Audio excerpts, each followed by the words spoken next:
Hey doing, Dizzy? Come on in, Dizzy. Where you been? Lingering and disappearing on us. Folks want to hear you. Everybody loves Dizzy. Right, Ogre? Yeah, I'm here. That's my intro screen, nerdy. This thing.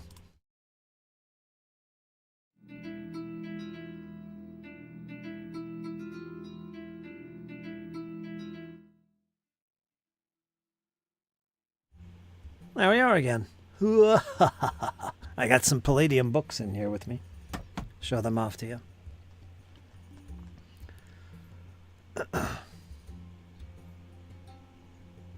Oh yeah, good job.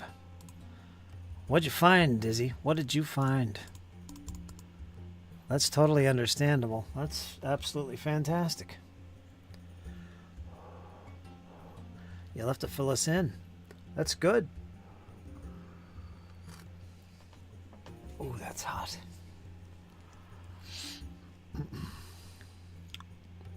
Let me see here.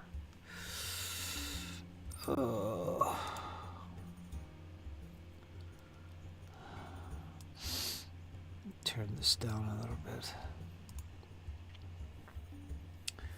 It's a scheduling position with the VA. Nice. With the VA, no less. Yeah. Well, that's good. That's real good.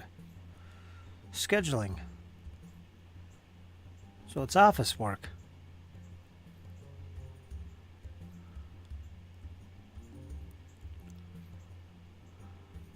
That's good, Dizzy. Awesome. You'll be a pro at scheduling. The old schedule.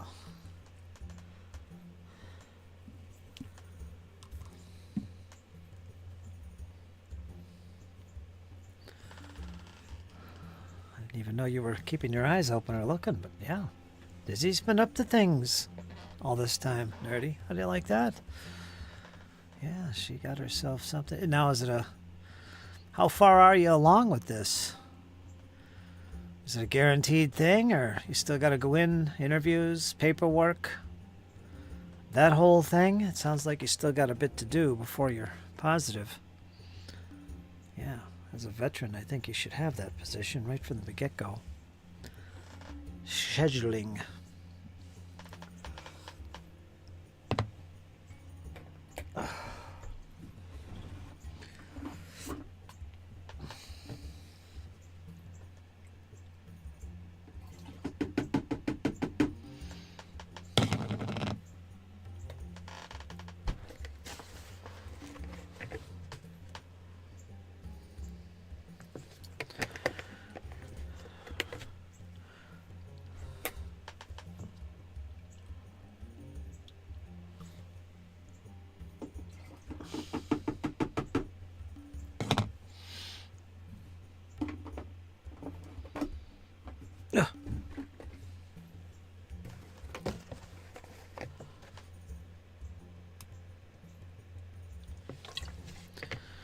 Right now, my one VA rep is waiting on approvals to get me in. Then hopefully within the next few weeks, I'll come in and get things rolling.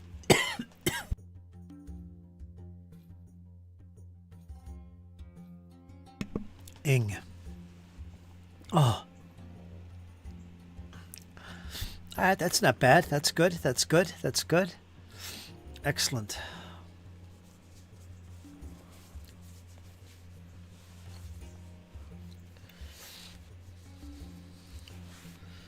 What you need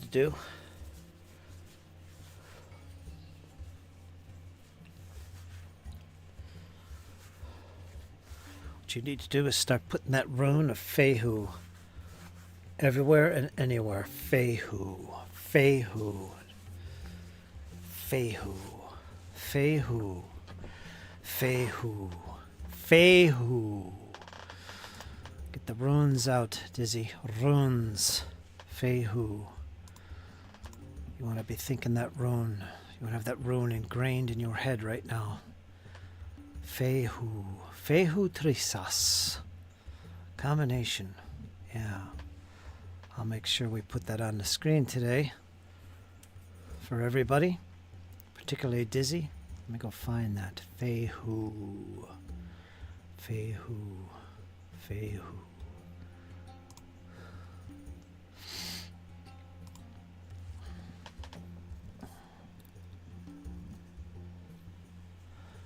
Dum da da dum.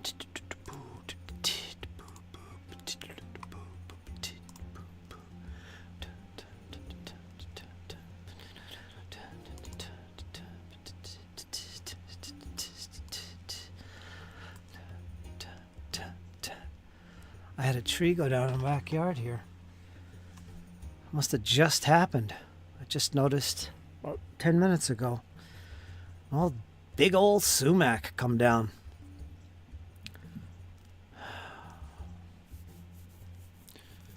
Where is my folder here? Ah.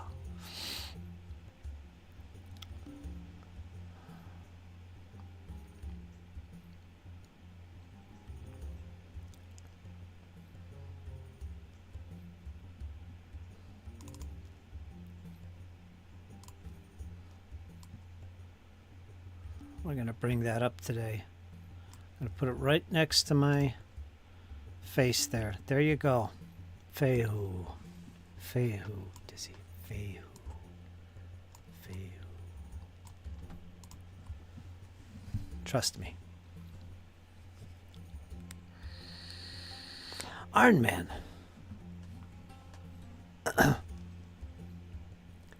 Yeah, it must have been the wind. Must have been. I didn't even notice. Let's scroll up here. Let's scroll here. Dizzy's looking forward. She's got a VA job to look forward to. She might be getting it, Iron Man. It's good stuff. She's a veteran. She deserves it. I think it's a good one for her. Scheduling. She'll be working some office work, I guess. That's good news, man. Fantastic. Wish you the best of luck. Lev. If I do that, my son's going to think I'm redecorating my apartment. Redecorating my apartment, and he might try to do some painting as well. Aha.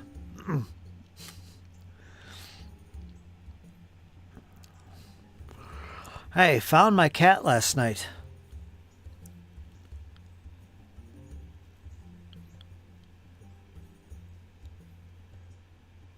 She got lost. How Freya. There you go. How do you like that? Lost? How did she get lost? In the field? The cornfield? That's crazy. That's great news. I'm so happy. That's good to hear, Iron Man. I've been thinking about that. Been thinking about that and wondering. Wondering with confidence. I felt good about it. And sure enough, there she showed up. So yeah, that feels good now. Dizzy. It's been getting windy where I am. As well, sort of surprising. Yeah, I think we got a little burst of wind or something. You know, sumacs, they get so big. They're such a soft wood. Doesn't take much to knock them over, especially when they're big like that. Yeah, it's right across my lawn. It's on my porch.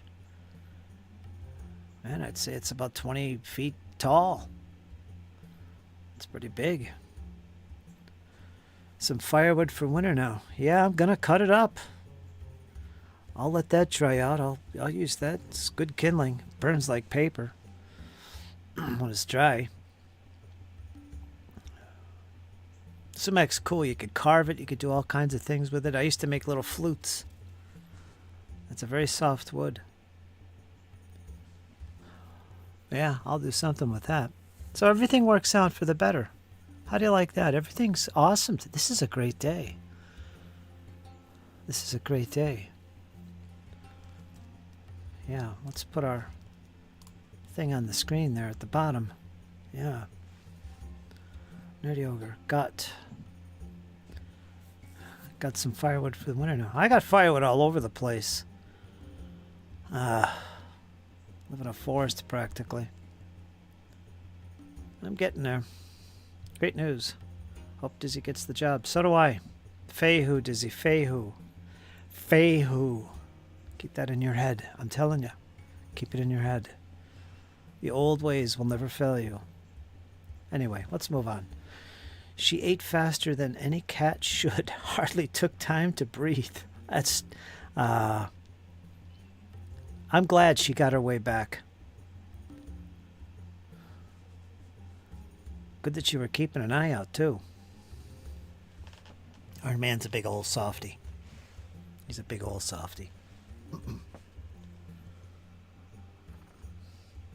I think she was missing a couple days.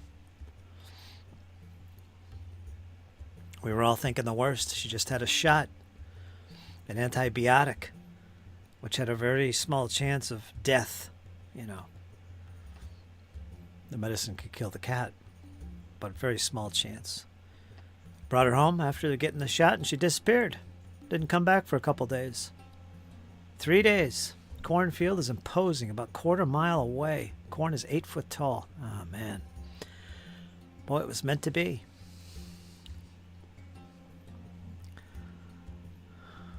Could see Iron Man out there in his flip-flops, t-shirt, waving that big old lamp around. Kitty, kitty, kitty, kitty. Ah, the visuals. But it worked out. A little sluggish from the treatments. Yeah, that's probably what it was. Damn. You have to keep an eye on her. Keep her in the house or in the barn or something. Keep an eye on her.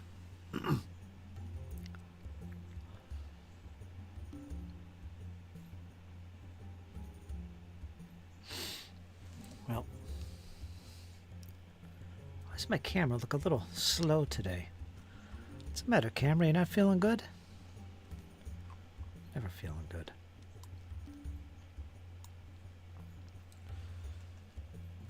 So I got some books here I'll show you, Nerdy Ogre, when you're ready. Palladium stuff. I'm going to send these off to you when I get the chance.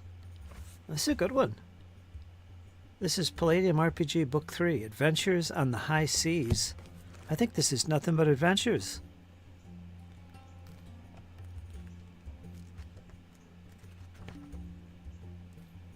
Yes, I got this.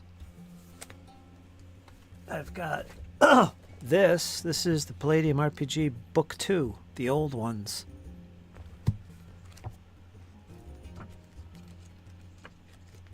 I don't know what this is.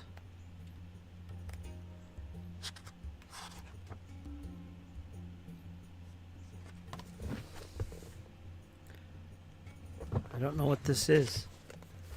And of course, I've got the first book, which is this right here. This is revised edition. See?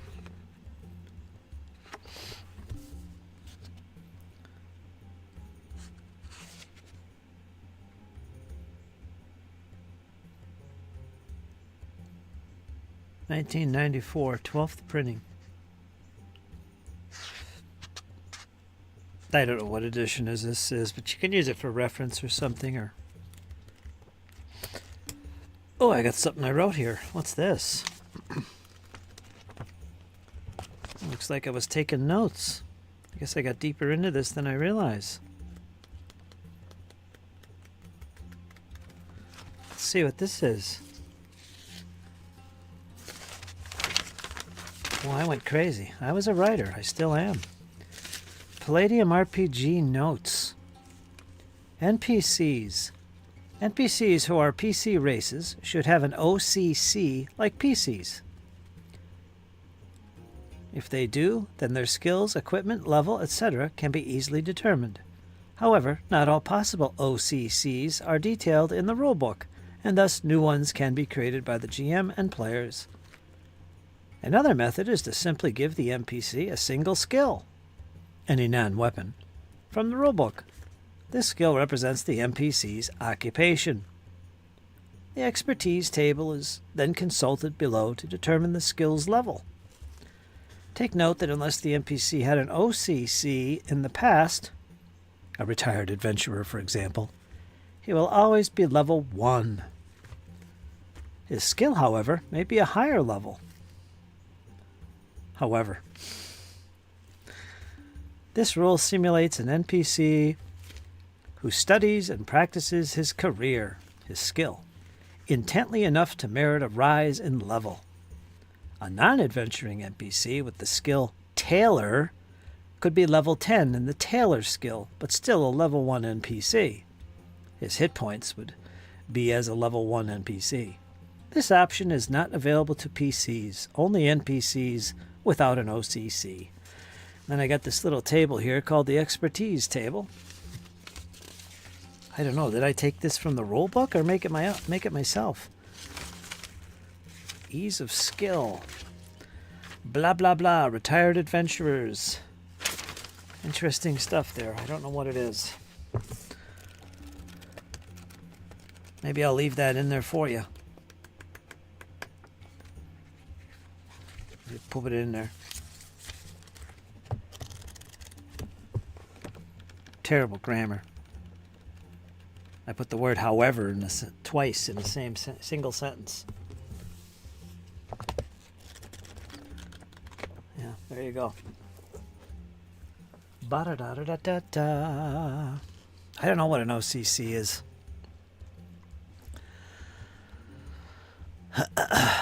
Nerdy knows. Let's scroll up and check our thing here. She faster than any cat. How long has she been lost? Dizzy, the poor baby. I would call. She would respond. I had to look low in the forest of corn stalks. I really thought it would be my barn cat that always answers the call as well. Shocked when I saw it was a pigeon. Awesome. Those look like 1E books. Probably. Shelterin? Hey, James. James L. What is an OCC? Not sure. The PC and the OCC opens an LCC, don't you see? Well said, Iron Man. Well said. Lord Ross, how you doing, Lord Ross? Lord Ross joins us all the way from UK. John Longshore, no.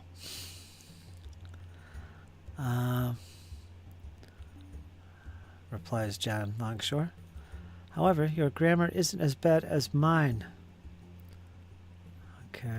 Well, keep in mind, this is when I was in the 90s, you know, before I went to school and for English. I'm still terrible at it. I need to at some point arrange a time to get in voice and voice chat. Yeah, you're always welcome, Lord Ross. If you see me in a public channel on the GM's Alcove server Discord, come on in. I'm in there now.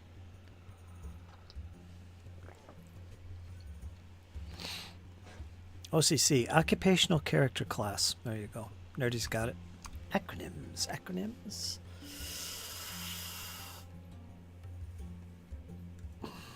Fehu.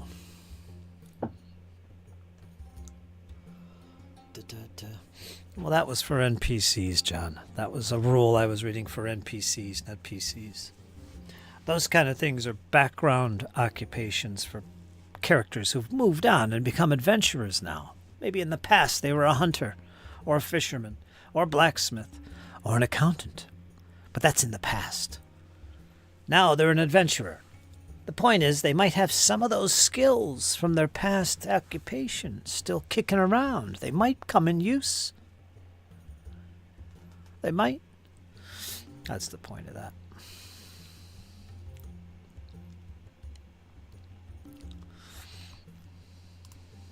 Anyway.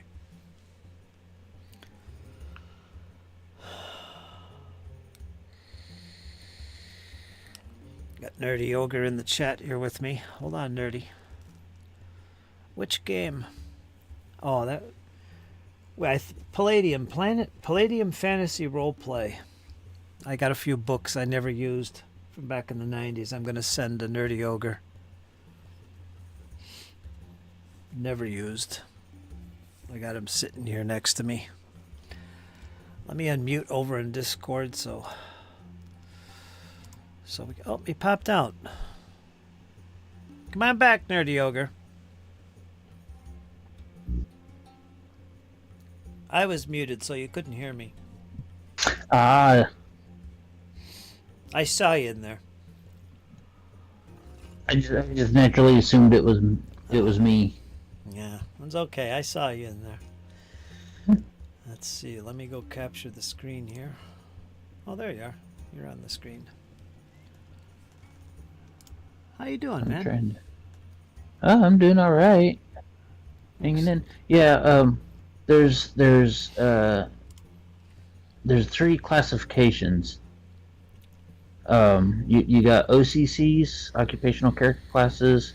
You got RCCs, which are racial character classes, and that's for races that are like very powerful, like in the supernatural realm, like dragons and goblins and things like that. And then you have the psychic character classes. So yeah. I will say this for Kevin: he loves his acronyms. Yeah, he does. Seems that way. A little late on the drum there, but there it is.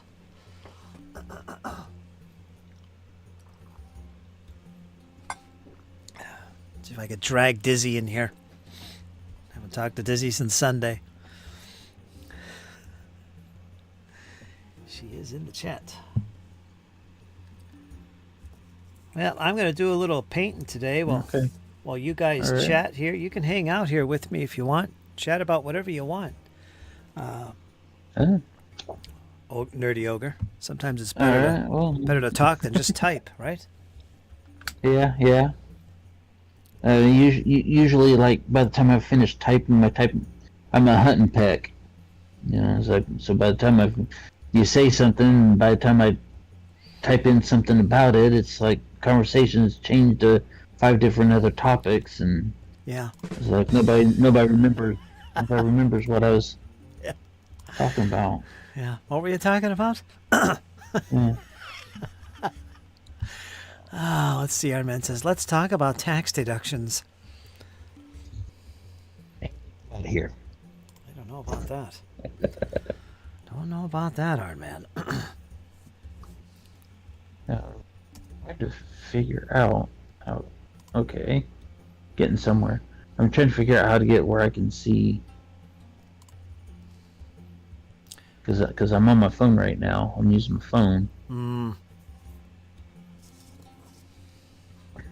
And so it's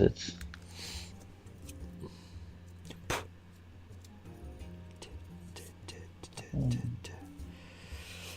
don't think that's what anyway, oh well, I'll just deal with it. Because I can't see what's being said in chat. Yeah. Here we go. What you need is another window open. You can watch the YouTube or something. I could share my screen, my YouTube screen for you on Discord, but I don't know if it's going to lag me out. I don't know if it will or not. It might be too tiny anyway to see the chat.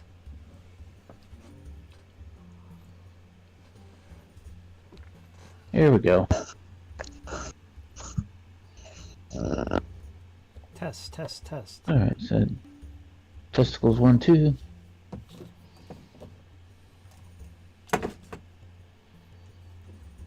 So what are you painting now?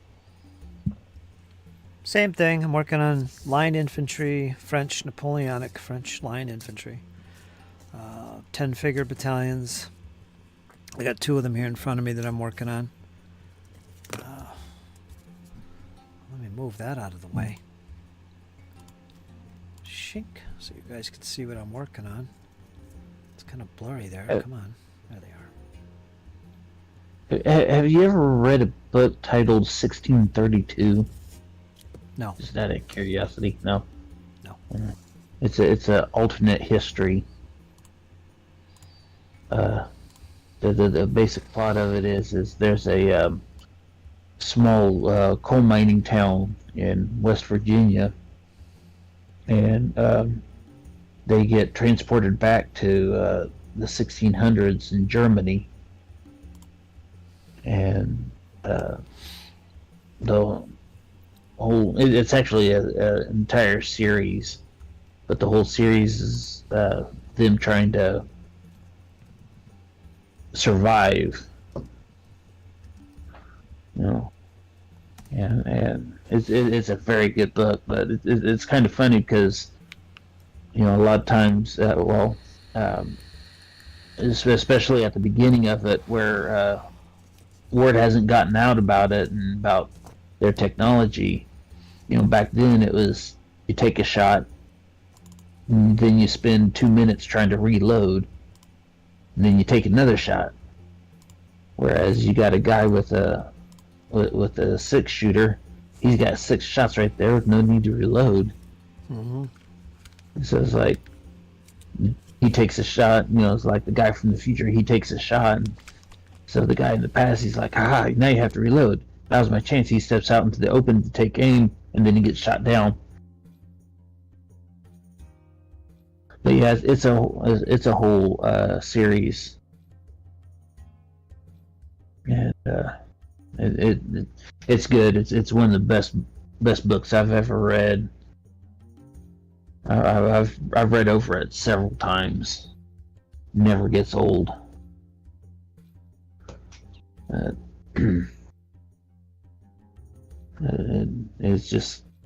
It just goes into a whole lot of things that you don't think of. You know, whenever you go time travel, oh wow, yeah, I'll go time travel and go into the past, and I'll have all this future technology, and I can just totally dominate. No. I mean, just with firearms alone, you know, you run out of bullets, then what?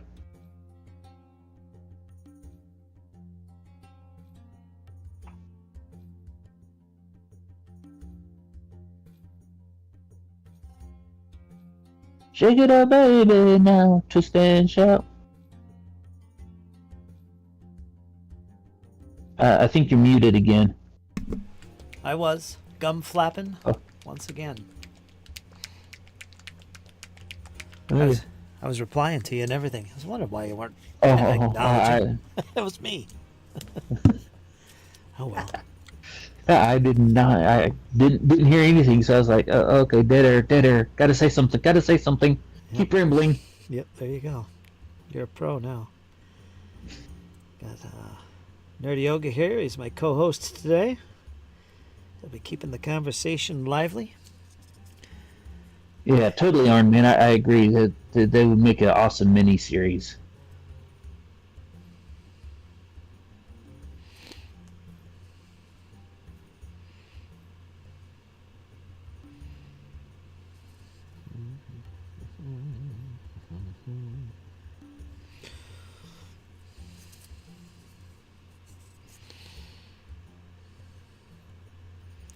So yeah, did you see the books? The ones I have here? Yeah. I saw the books, and they look first edition. Mm-hmm. You want them, right? First edition? Oh yeah, totally, yeah. I will. Yes, I will totally. They're in great shape. Oh yeah. So that'd be good to add to your. Yeah. See, this is second edition. Okay. Yeah. It's seen better days. It's one of the ones that survived the unfortunate tree incident. But yeah, it's seen better days, but it's still intact. What's the current edition now that you can still buy from Palladium? Second edition. Yeah. I think they may have revised it. You know, maybe updated some of the artwork on the cover. They're doing I know they've done a lot of them hardcover. That's cool. Yeah, yeah. Uh, at some point, they realized that it was impossible for them to upgrade the world around them, so they had to take their tech down because a lot of things like computers, they had lots of computers, but unfortunately, that's a technology that nobody could duplicate or even repair. So if your computer goes out for whatever reason, that's it. It's gone. It's junk. And so they kind of met in the middle and uh, basically went to a Civil War era.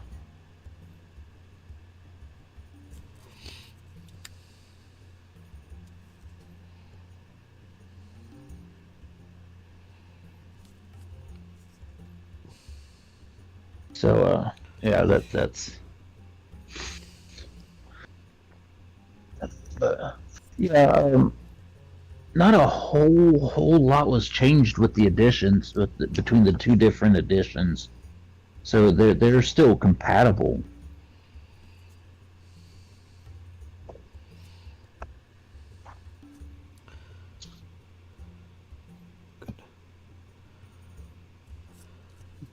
Like,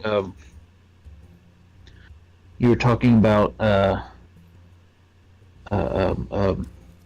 NPCs that specific skills and all that. Mm-hmm. They have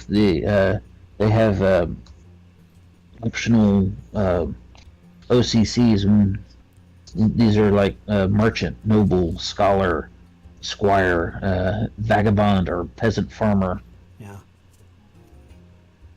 And these are just your average everyday layman. Yeah. And yeah, that's what I do. I just or whenever I need a NPC, I just okay. Well, what do I need this guy for? Okay, they're going to need to talk to a blacksmith. So, okay, he's a blacksmith, and I'm going to give him. It's like his give him a blacksmithing skill, and that's all I need him for. So that's no need to go and roll up all his stats and his OCC skills and related skills and secondary skills and starting equipment and all this other stuff. Mm-hmm. Keep it simple. Yeah. Just what you Got to need. keep it simple.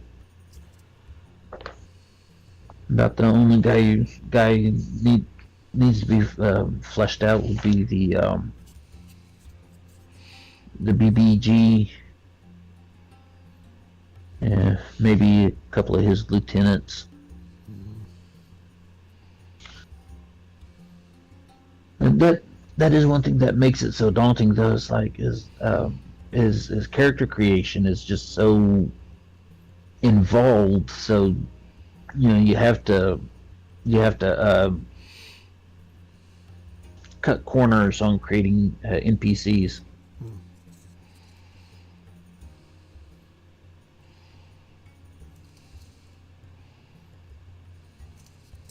So there's a lot to character creation in Palladium. Oh yeah. You have to time traveling. Yeah, that's pretty much what they became. Time traveling MacGyvers.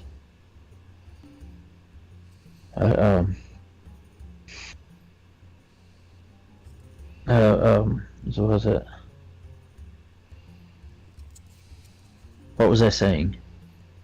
Character creation, Palladium, quite involved. Oh yeah, character creation. Yeah. See, you got 3 sets of skills. You got your OCC skills. These are, the skills. You don't have a lot of option with these. These are just the skills your character has to do the thing in which he does to make a living,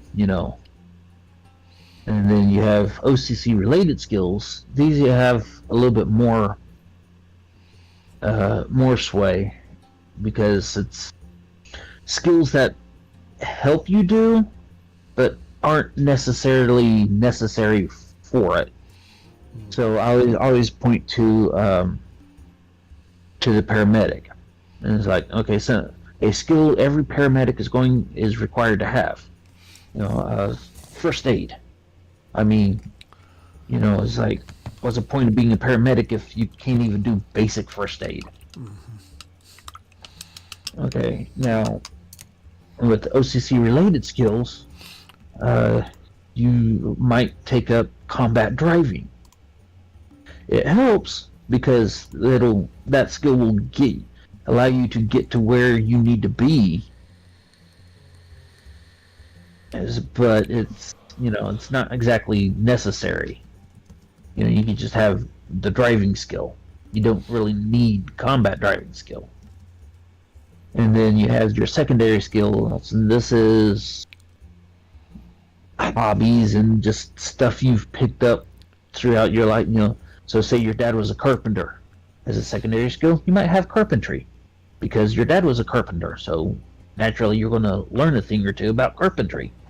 It doesn't mean you can make a living at it. It's just you know more about it than the average schmuck off the street. So yeah, so that's the three different skill sets.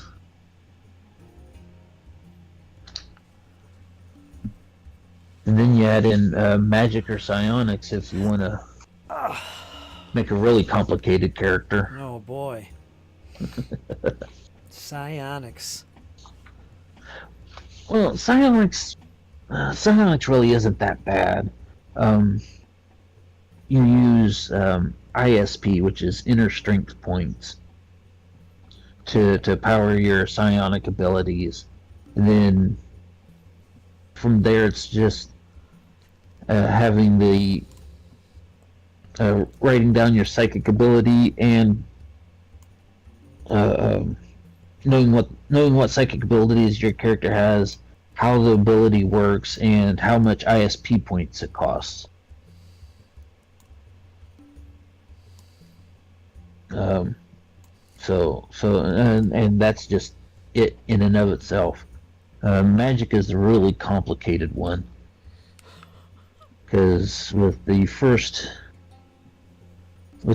few levels, those are just like basic spells. You can cast them in one action, and then you get higher up. They turn into rituals and things like that, and it may it'll take you several actions to cast. And then, of course, it runs off of PPE, which is potential psychic energy. I'll see you later, John.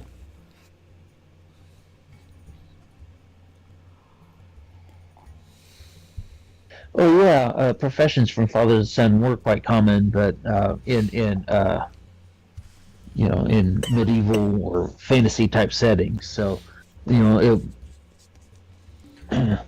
but in modern days, in modern day settings, it's a little more uncommon. But if you grew up with your dad as a carpenter or a mechanic or something, you're probably going to have some degree of knowledge in that in that area. Mm-hmm. So, but yeah, I mean, yeah, it's yeah. Let me see here. Yeah, see, like, yeah, and in the back you have the different races you can play, which is one complaint that I've seen people make that I kind of agree with is the way they have the character creation rules, that it's kind of all flip-flop all over the place. Yeah. And first thing it says is like, what are your stats? Well, first thing you need to do is pick out your race, because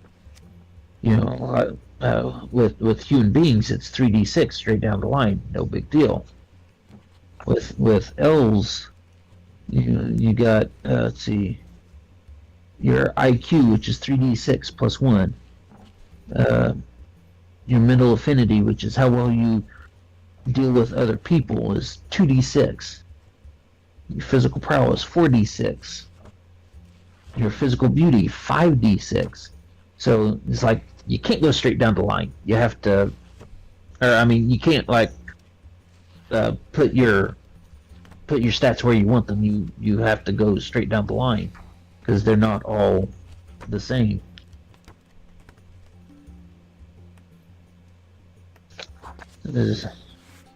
So, but yeah, in the pack it has all your standard fantasy type races, humans, elves, gnomes.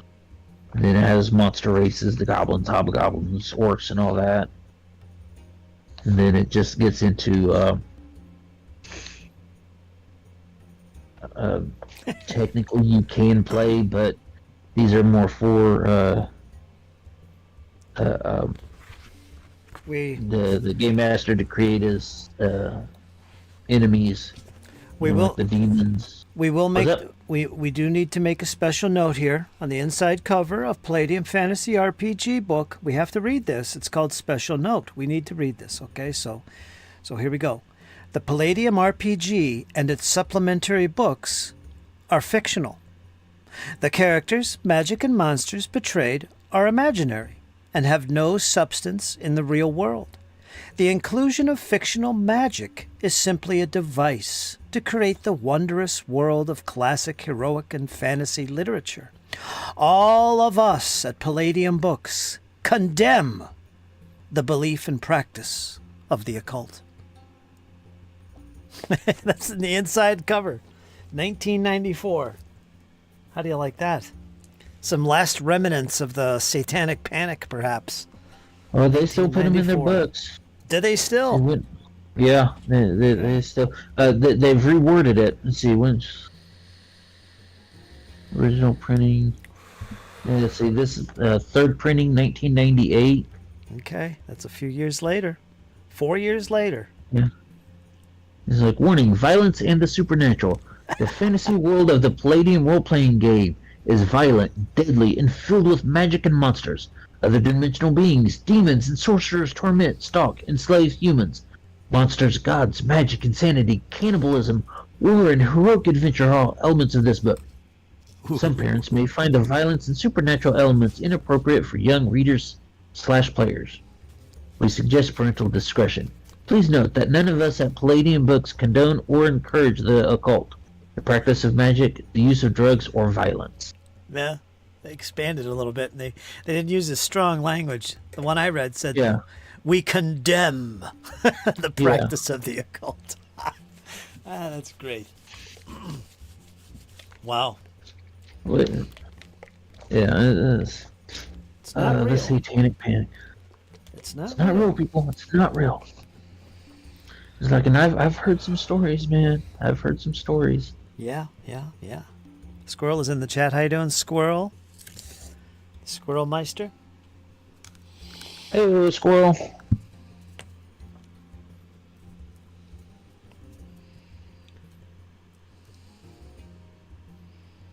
Just doing a little painting. Got Nerdy Ogre here talking about some Palladium goodness.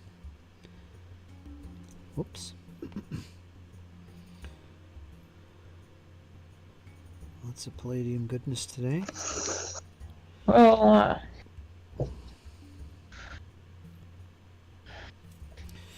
Is that your is that your favorite game, or is there something else you would really like to play? I know you're open to anything, but I am jonesing to play. I really don't want. I mean, I don't want to say I don't want to run, but you know, the one game I'm totally jonesing to play is Nightbane. Nightbane. Fill me in. What's that all about, Nightbane? Nightbane is a Palladium Games. Shocker, I know. Yeah. Here we go. Nightbane. Oh, I've seen that cover. That's that artist guy. What's his name? Bram? Yeah, Larry Brom, I think. Yeah. Go on, tell me more about this. Well, like his name is like etched in there in the at the on a sidewalk there, and so it's kind of hard to read it. But yeah, it's B Rom Ryam. Brom. Anyway, okay, so Nightbane. What happens in Nightbane is it's a modern day setting, and hang on, had to wet the whistle. And one morning, the sun doesn't rise. The moon is not shining. No stars in the sky. For 24 hours, all over the world. It's not like the world stopped spinning and the sunlight was shining on one side and not the other. No, the entire world was encased in darkness, and people freaked the f out. Naturally, I mean, so there's riots and all this other stuff going on, and amidst all the chaos, people are calling in and reporting seeing these strange creatures, these monsters, hideous monsters. And of course, at first, police don't pay attention to that. They just chalk it up to mass hysteria. Everything's freaking out. They got more important things to worry about than some putz running around in a rubber mask scaring people, which some of the cases were true. That's what was going on. So, so naturally they figured everybody was doing that. All these cases, anyways.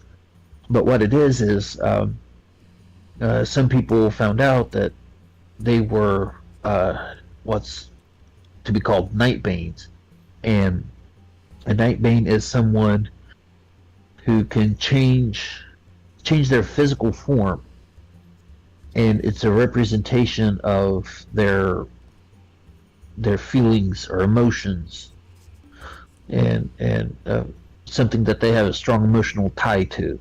So take somebody who's like hardcore military. These hardcore military guys.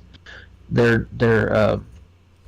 morphus, which is what their Nightbane form is called, their morphus will represent military aspects. They might look like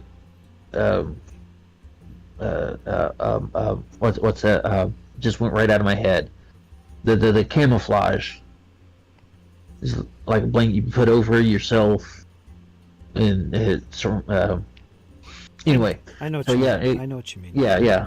Like some sort of camouflage, or even a military uniform of a specific branch, or and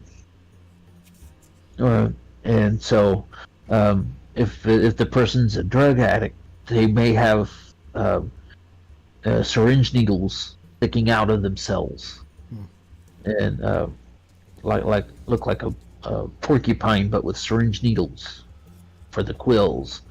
There are some that you can even change into machinery. If you're a motorhead, you can morph into a motorcycle. You look like a centaur, but instead of horse's body, you have a motorcycle body. Wow. And just all there's charts and everything for how to create it, and how it changes your body and everything. And now that's the plus side. The negative side is there's a dimension that's connected to Earth. It's a shadowy version of Earth, and it's run by supernatural beings. They're known as the Night Lords. And when Dark Day happened, which is corpse, you can look like a zombie, Iron Man. And and these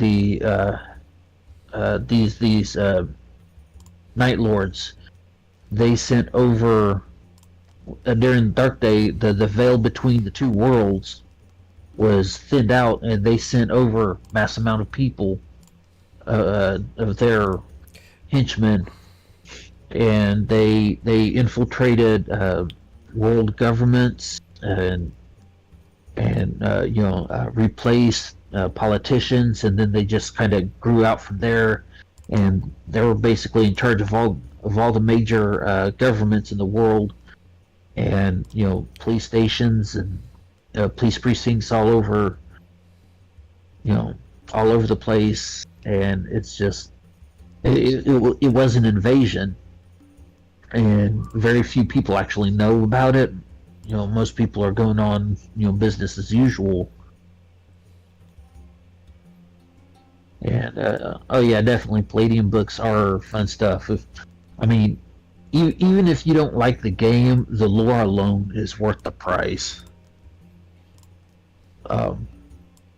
So yeah, there's also vampires in there, but my personal opinion is that's a bit much. It's kind of an overkill. I kind of have this feeling, this little voice in the back of my head that says that they need to fill a couple of pages. Mm-hmm. They were a few pages short, so they just stuffed vampires in there. Because it's like really vampires aren't really necessary in it. It's good all on its own. And so I'm trying to find those spells, and there is magic in there, but it's because it's the modern world, and magic isn't really magic is the thing of Disney movies. Mm-hmm.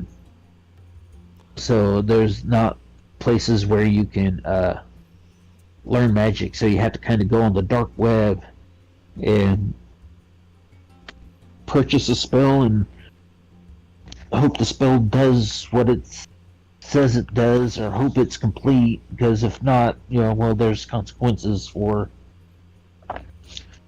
there's consequences for it. Mm-hmm, mm-hmm. Okay, hold on. Trying to get a table here to give y'all an idea of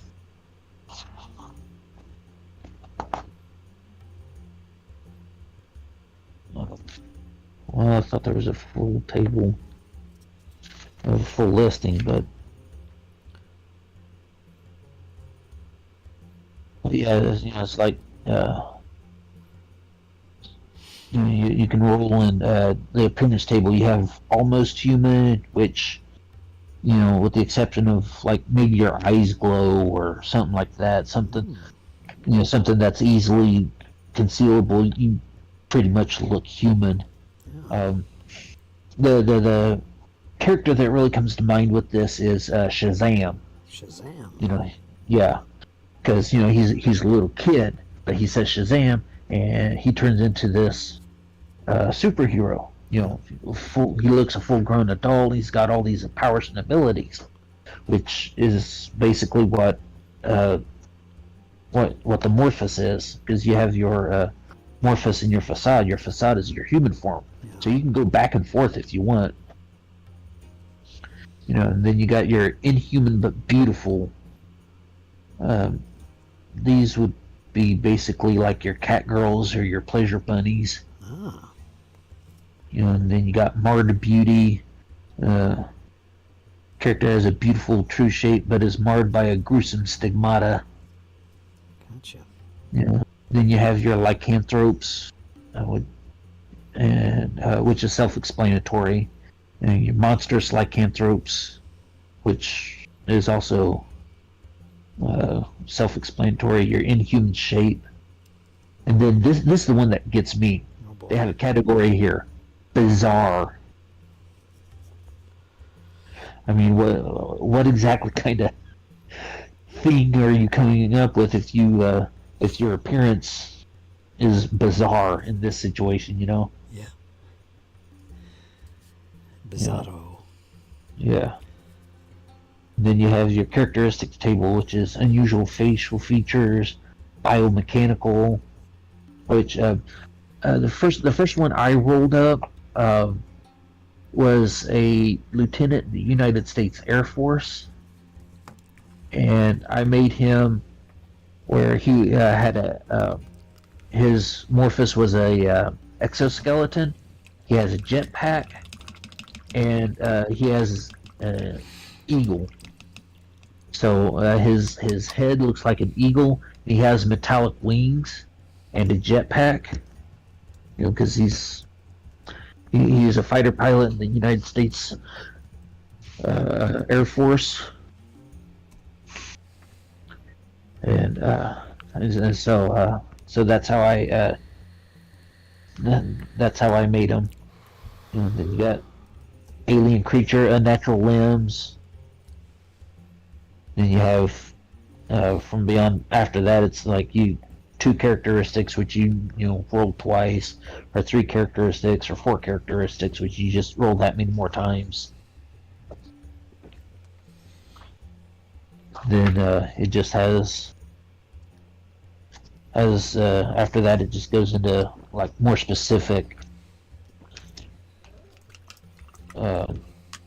unearthly beauty, animal form. Gotcha. Then it has arachnid table, avian, bat, and just all different of how you can how your character is. See, this is. I don't know.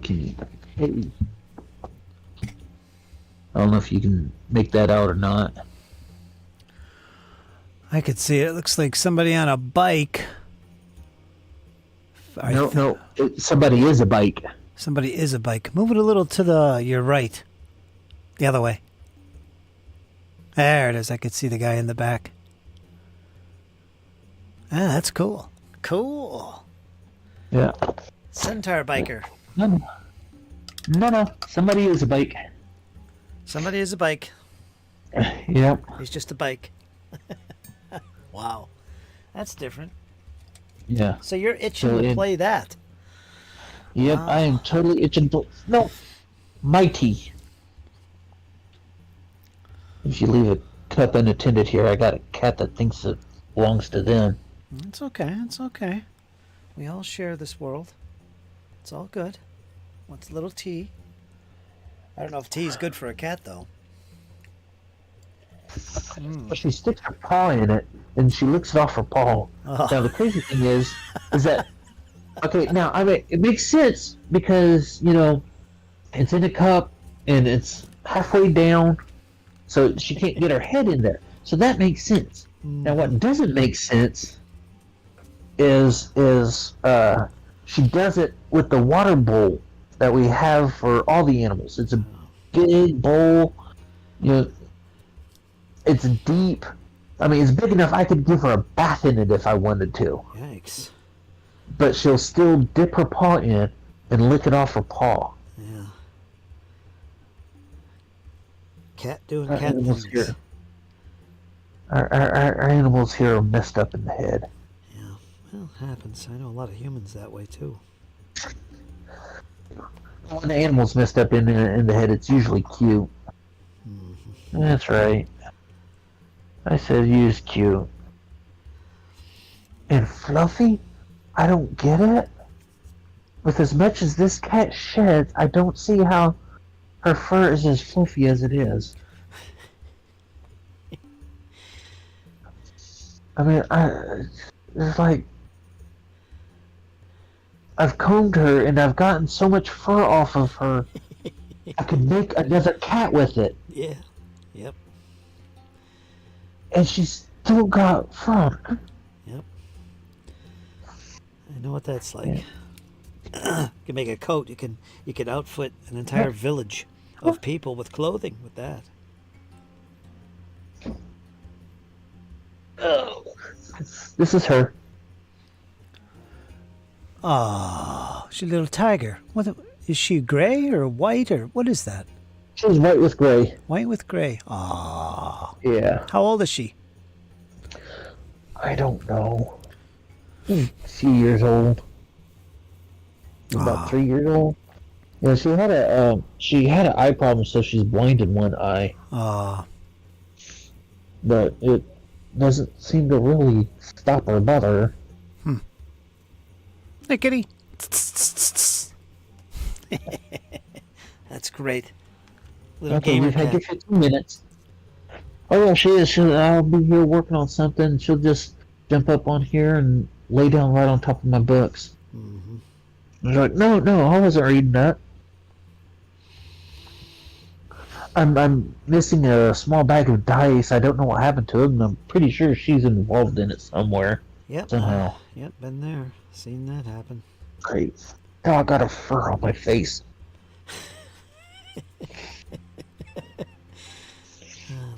Life with cats, folks. Life with cats. Yeah. Cat life. I got 2 of them. I got Walter de Katza, and I've got Chloe. Both of them are rescues. And Walter's like 25 pounds. He's a big one. And We got that one too. Big old boy. yeah. He's like, I've seen him jump, and that cat, he can get some air, and I was like, I don't know how. Do the laws of physics not apply to you? Mm-hmm.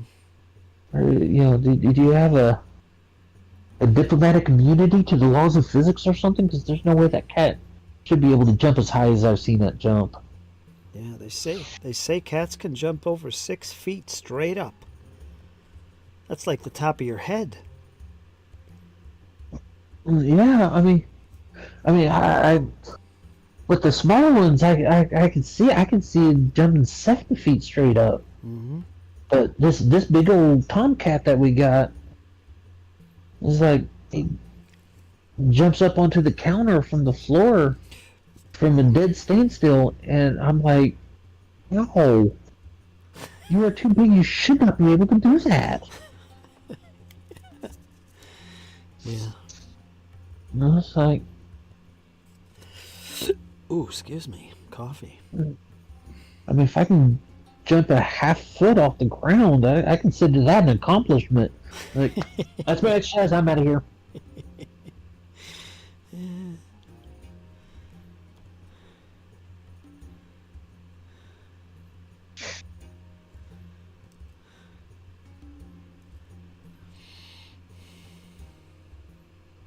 Yeah, I've seen that one, Arm Man. The Bobcat. He's saying that there's a YouTube video of a Bobcat. Yep, I saw it. Yeah. He's like jumping over he's on a dock. Yeah. And he's jumping on the little poles that come up out of it. Just boom, boom, boom, boom. Just amazing stuff, man. A bobcat. And he was big. That was a big bobcat. Is that the one? That's the one I saw. Yeah. That's the one. That's the one I assume he's talking about. But yeah. You got bobcats down there in Texas? Not where we're at. I think we got some in the hill country. I'm like right here at the hill country, but so here in San Antonio and surrounding areas, we don't have to worry about bobcats too much. But I think there might be some up in the hill country. Mountain lions, I imagine, right? Yeah. Our biggest concern is coyotes. Yep, same here. I remember one night my wife and mother-in-law and brother-in-law, we were coming home from we had all gone out to the movies. When we come back, it was late at night, and it was a full moon, and we were laughing, cutting up, and I thought it was going to be funny. I started howling at the moon. Then I heard coyotes howling back from like three, four different locations around us, and I'm like, I'm going to shut up now. So I don't know what I'm telling these guys. Yeah. It's like yeah, I'm going to stop doing that. Yep, But something yeah, went wrong. we've had coyotes up close to the house before. So Where we are, I'm in Northeast PA, so it's like I'm about 2.5 hours southwest of New York City, about 2.5 hours northeast of Gettysburg. To give you an idea where I am, about 200 miles from where Squirrel lives in the west of me. Give you an idea where I'm at. But we've got black bear, brown bear, we've got porcupines, we've got mountain lions, we've got red squirrels, gray squirrels. What else? What was I going to say? Oh, bobcats, foxes, red fox. I had a red fox walking in my backyard the other day. All kinds of stuff here, including the dreaded wolf spider, which likes to creep into my house. Yeah, they're big. But yeah, we got everything here. I'm always curious, like you're down in Texas. That's out west, southwest. You're lots of mountains, at least partially in Texas. Yeah, you must get. we got what we got the hill country. Yeah, so you It's probably got just a lot of the yeah. same type of creatures going around, right? Same Yeah, like I said, bears. up in the hill country, yeah. But probably um, I live in San Antonio, so it's not a whole bunch of the wild animals. The house, well, Lord Rass asks, "What's a bobcat in GTA? That's a car." He's over in the UK. You guys don't have anything over there. Just foxes, deer, and badgers. Ooh, honey badgers. Look out. Yeah. Where he's at, over in the UK. yeah, I've seen videos. There's a guy. His YouTube calls his YouTube channel Lost in the Pond, and he's from the UK, and he just basically does a comparison because he now lives here in the U.S. When he first moved here, he moved to like Gary, Indiana, I think it was, and he's like, yeah, there's apparently there's been some minnows, that got lost in the pond between the U.S. and UK, and he's pretty funny. He's pretty good. But and that's one thing. He's like, yeah, okay. So apparently, the animals in the U.S. You've got bears, bobcats, mountain lions, and like named there's several different others. It's like, okay, in the UK, first we got to worry about are foxes. Like, I kind of understand the whole gun culture thing now.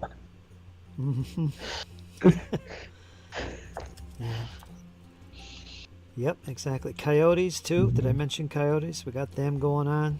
Yeah, yeah. Dangerous. Oh, yeah, yeah. That's one thing we gotta. That is one thing we have to. My my mother-in-law, her property was like kind of on the outskirts of the city limit there, Yeah. and so we had we had the perks of the city and the country life with very few of the bad stuff. But one of the things we did have was coyotes. So it's like we tried to keep all of our animals inside the yard. As long as they were inside the yard, we could protect them. But if they wandered out, Yep. whatever happened was on them. Yep. Yeah. Yeah. See, can you make that out? Oh, I'll wait till you. What do you got?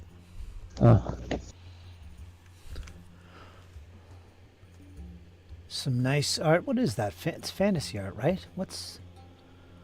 Yes. It's a group of adventurers looking at a ley line. Ah, okay. There you go. Palladium stuff. Ley line energy ripples across the land. A group of adventurers marvel at the 300-foot wall of magic energy that is easily visible at night. Dun, dun, dun, dun. Yeah. That's how you know it's powerful if it's easily visible during the day. Yep. If you can see it in the daytime, you can definitely see it at nighttime. Yeah. One thing one thing that nobody can really deny, honestly deny, is that Palladium has some good artwork. Yeah, they do. Just looking through the book here, and there's some cool pictures in there. Line art in particular. Yeah, I agree. The only color pictures I've ever seen are in Rifts, and that's in the main. That's in the main book.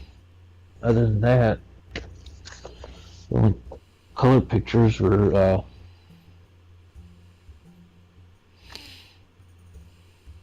the covers.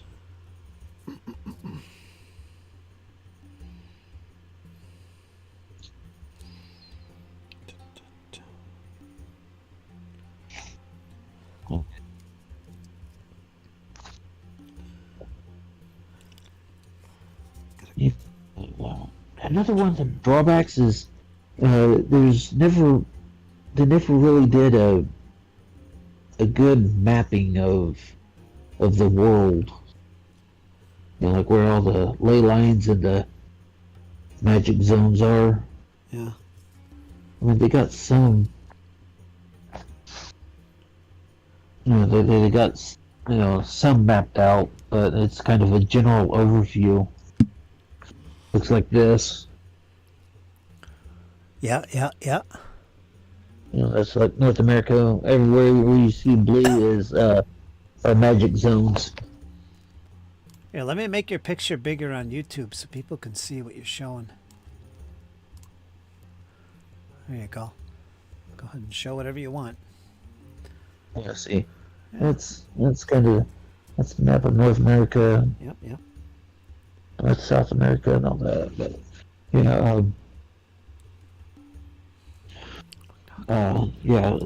there's like areas. Just think of them as like lakes of magical energy, and you can draw off. You can siphon off cast spells with it.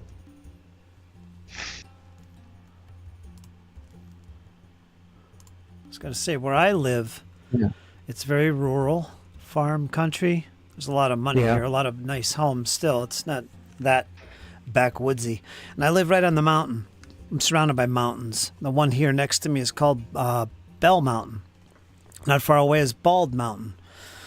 UFO sightings up there in the past. But anyway, it's up there, especially in hunting season.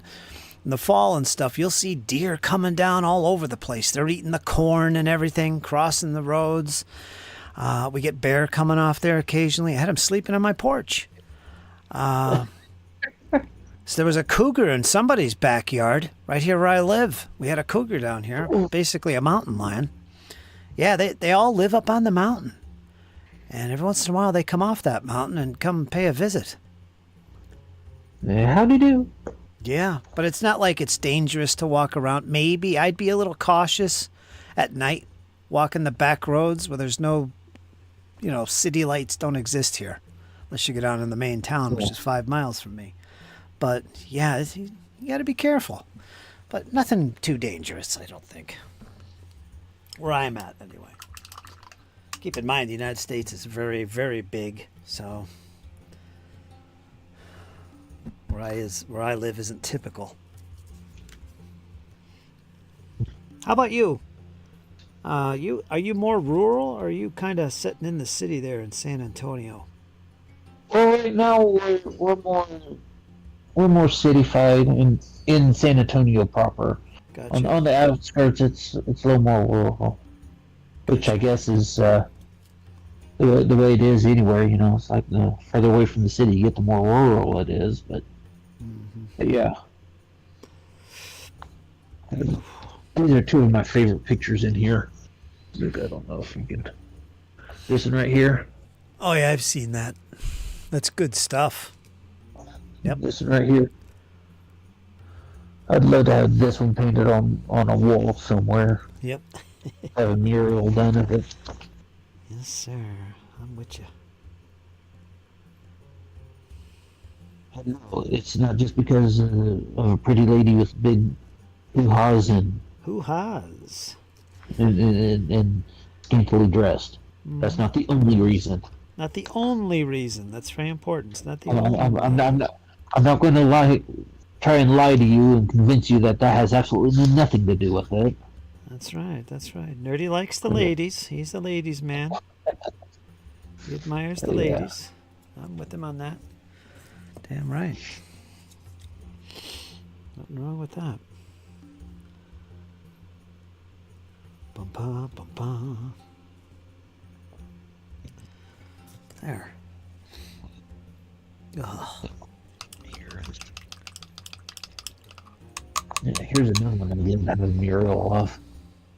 I don't know if you'll be able to see it. Little It's glare. very dark. It is. That Cthulhu? Mind Flayer type dude, isn't it? Yeah, that's what it looks like.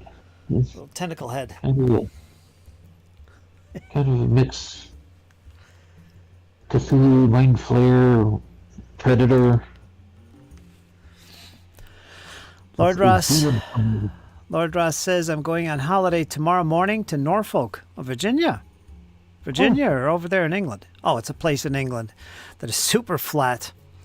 Going to be a nice change from here in the hills. That's Lord Ross. Norfolk, UK. I'm surrounded by mutations and zombies. East Palestine, Ohio. You are a squirrel. You hang in there. We'll get you some supplies for that zombie horde soon. We're coming. Me and Ogre. Right, Ogre? We're loading up. We're going to break through those lines and rescue them. Zombie apocalypse. Cyber Knight's favorite OCC. Yeah. That's squirrel. Yeah. Actually, I think I have that book.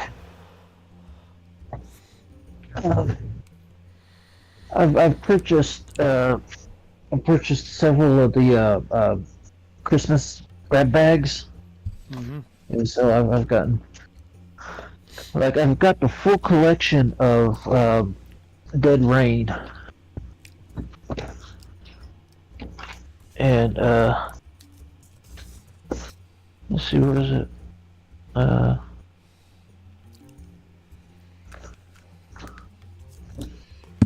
Not that one. Yeah, so that's like the only Palladium book collection that I have complete is Dead Rain. But yeah, it's like I always recommend it to anybody who's interested. See, here's the Cyber Knight book at the Coalition Wars.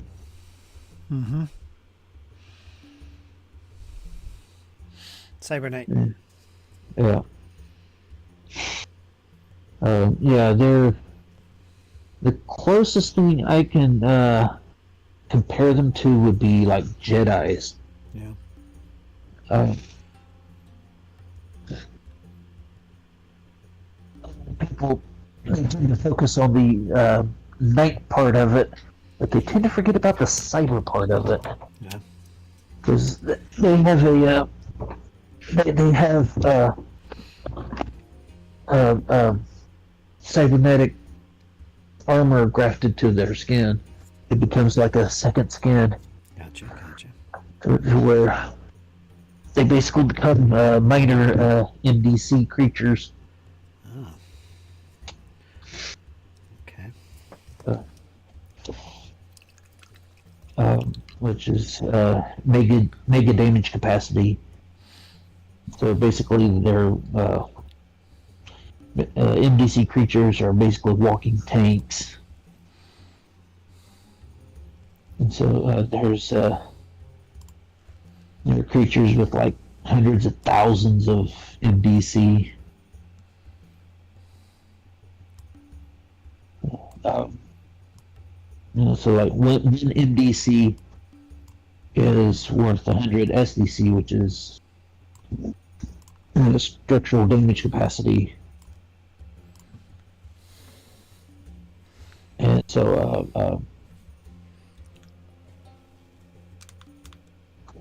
that's like just your average person, you, me, the average human being.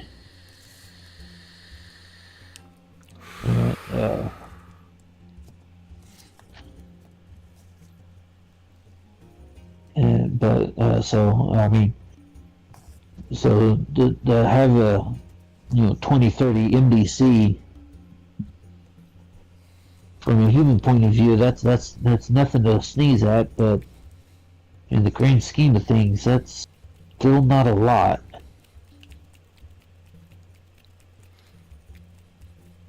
It just means you could probably survive a laser blast, a couple of shots of laser blast, but not much more than 2.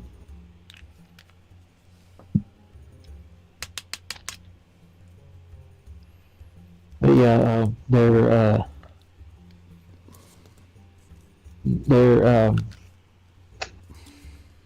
trying to think words, not wording. Their claim to fame is the Psi Sword. Very few psychics can actually create one. They're ones that can, and it's a MDC weapon that they can just summon with the power of their mind. They don't need, unlike a lightsaber, they don't need a hilt to create it. It just right in their hand. There it is. There it is. But, let's see if I can find the oath here.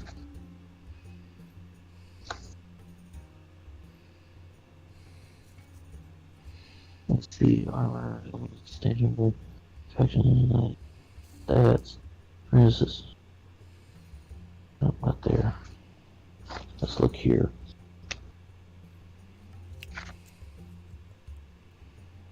All the books that I got, all the books that I got from the Christmas grab bag, have been signed by Kevin. Nice. And some others, but it's like not on the Code of Chivalry. But yeah. Nice. So yeah, it's really cool. Yeah, the Code of Chivalry: to live one's life so that it is worthy of respect and honor.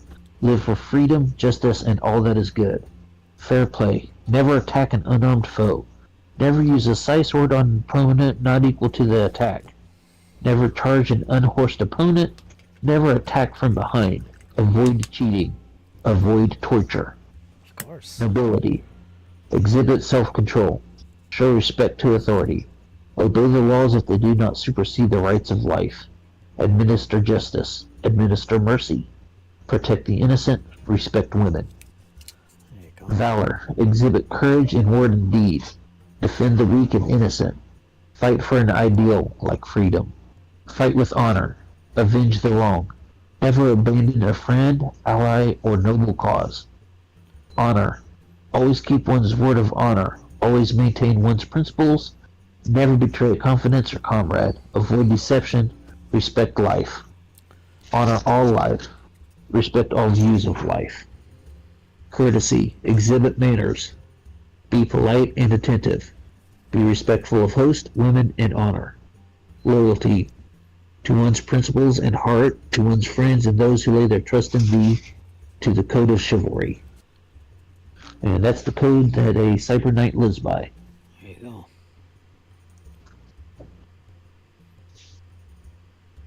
Oh. Could use But that. yeah, we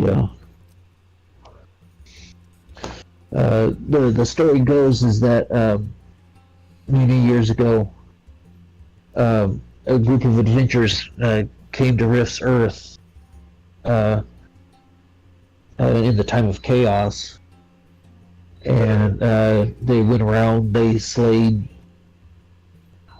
I gotta go. All right. I gotta go. All right. All right. All right.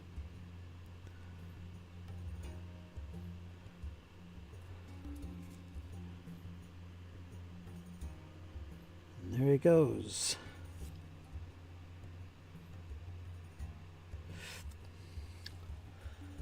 All of a sudden, something happened there.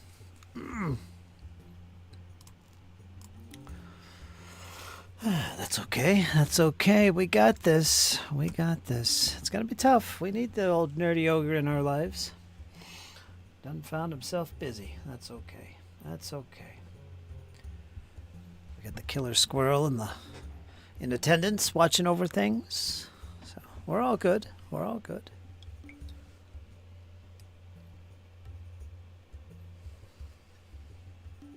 We're gonna get some painting done. It's an hour and a half in. We're good. We're halfway there, folks. Got Lord Ross watching over things. Iron Man in the shadows. Dizzy peeking through the doorways, keeping an eye on things. All's good.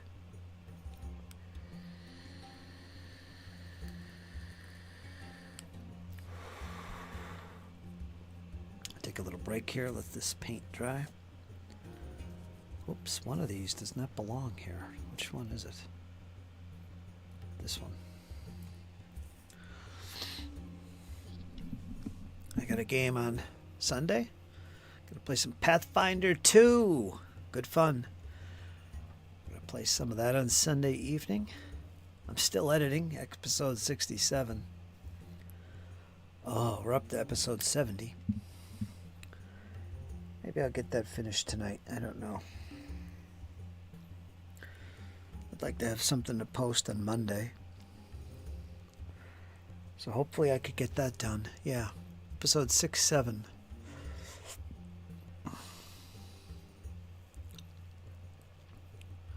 But Sunday night, it's episode 70. Got our new player involved. Karma. She's doing great. Dizzy should be there. Of course, we're going to have Rachel. Everybody loves Rachel. And Kyle and Jesse. I believe Jesse's playing remotely. Yeah. And of course, I'll be there. Hopefully we'll get back on track. I can start streaming these live for you guys. Still working on my settings, testing out a few things.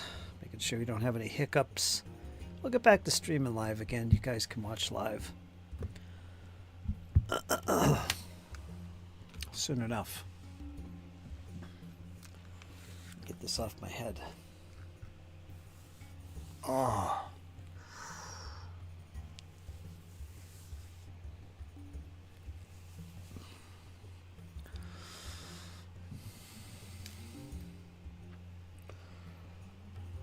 Alas, I will be back at it on the road again. That's right, you go back. Back on the road. That's right. That stuff happens. That's okay. I don't know if it was a bad joke, but yeah. It's a sad horn. Let's play the sad horn. Yeah. It fits. We should see Kyle in here in a bit. As well as Karma. Maybe even Jesse. He might pop in. If you're out there, Jesse, feel free.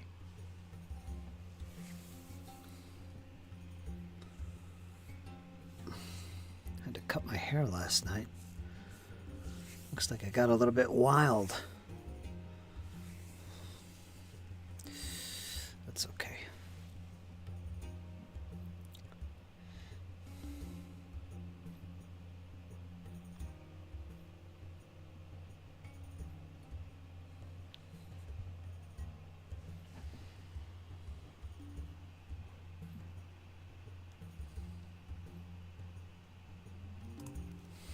Let's see what we got on the browser page here.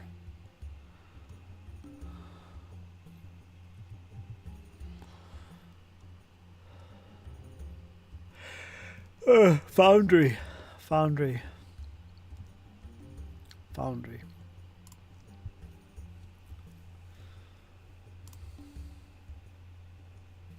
Not complaining.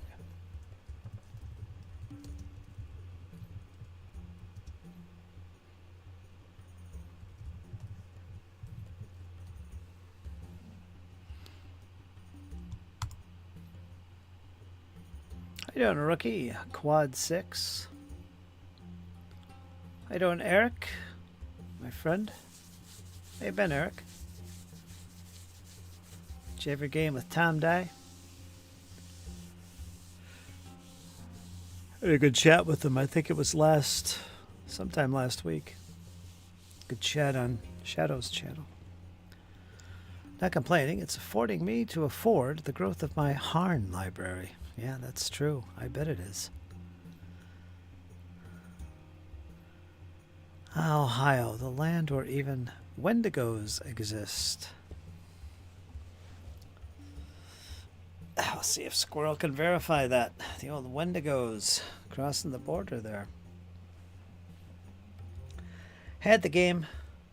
Good to go through the rules. Wait a minute. Had the game. Good to go through the rules.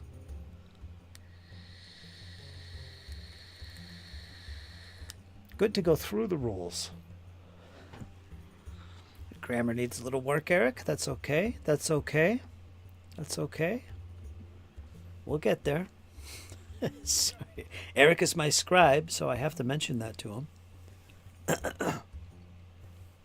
He's the community scribe here. He takes notes, posts little reminders for us. I believe he's the head secretary there at his Wargame Club, so it should be par for the course.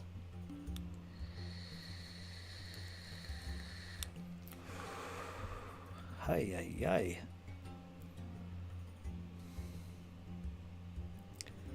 Still working on my Napoleonic French here, 10 mil. I'll have about 6 battalions done. I might do a 7th. If I could squeeze it in at the end.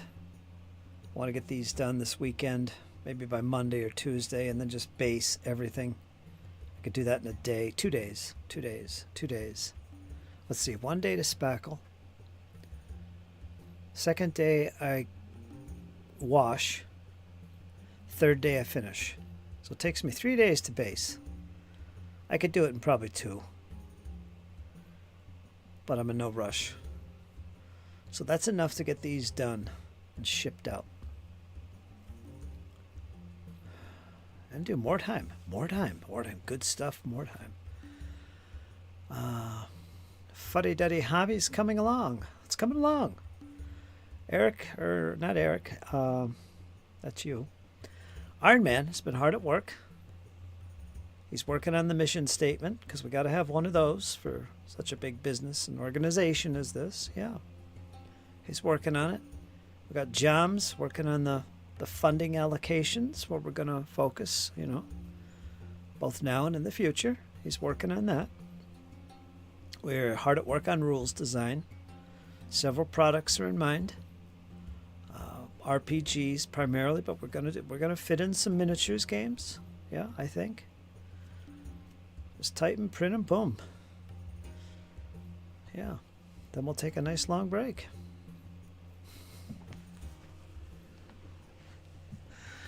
It's coming along. Fuddy Duddy. Coming soon, folks. Fuddy Duddy Games.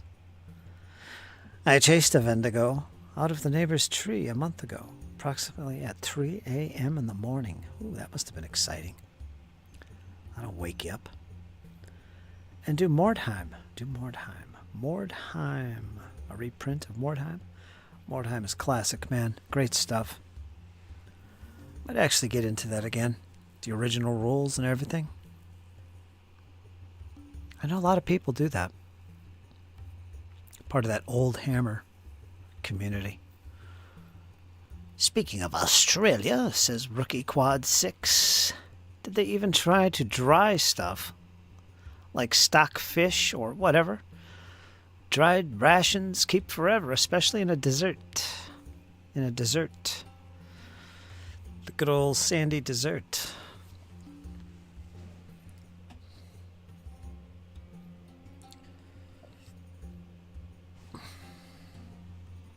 Oh, this coffee. Oh, that's all gone. That's probably a good thing. Oh.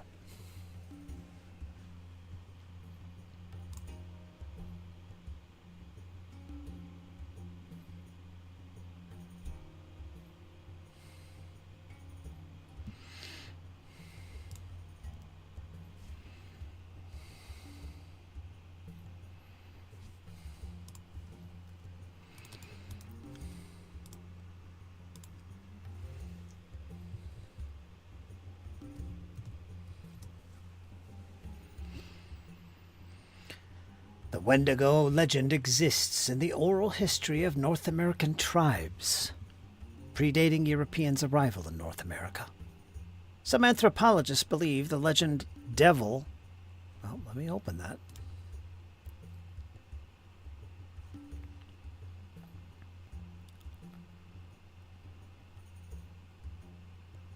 A mythical cannibalistic monster in the spiritual tradition of North American Algonquin-speaking tribes. It is associated with winter and described as either a fearsome beast that stalks and eats humans, or as a spirit that possesses humans, causing them to turn into cannibals. There are many different spellings and pronunciations for Wendigo. Winter cannibal monster.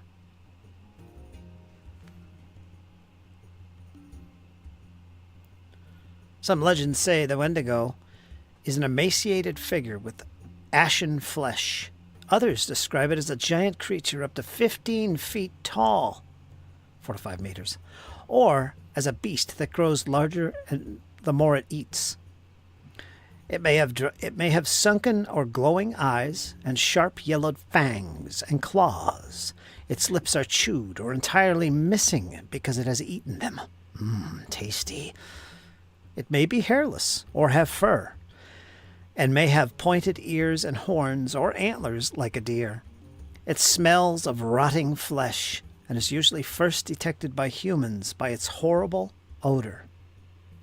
Horrible odor. Wendigos are believed to have exceptionally sharp eyesight, hearing, and sense of smell, as well as superior strength and speed in order to stalk and overpower their victims. They live in colder climates among the woodlands and lakes of Canada and the northern United States. They can move easily through deep snow and across ice. A shaman may be the only person who can subdue and destroy a Wendigo, using either a silver, steel, or iron bullet or a dagger. Some legends, however, claim the Wendigo's heart must be cut out and melted or burned in a fire before its spirit is truly vanquished. The Wendigo is sometimes described as a spirit rather than a physical presence.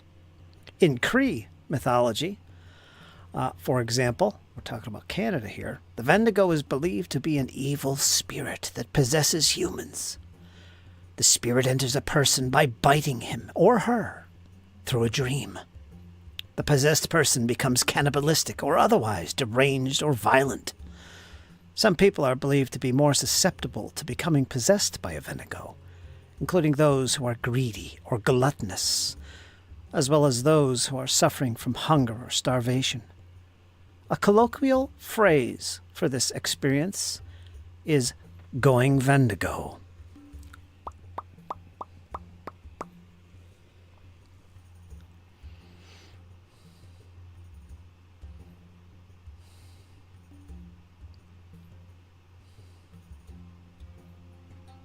Let's take a look. There he is.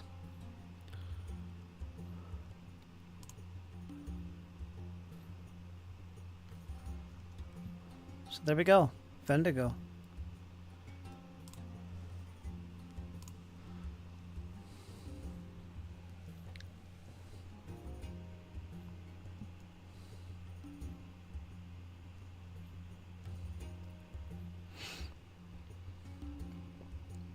and do more time. Speaking of Australia, we will be fuddy at all times and wear the proper duddy. Yes, we will. Eric Elder, game with Tom was first time running a bloody big battles game. Triple B. So it was a little slow going for everyone playing. I'm sure everybody had a blast. Well, that's good. I'm glad he found you guys. How's he looking, Eric? Is he doing okay? He's kind of getting up there. I know he's still smoking like a chimney. He started back smoking again.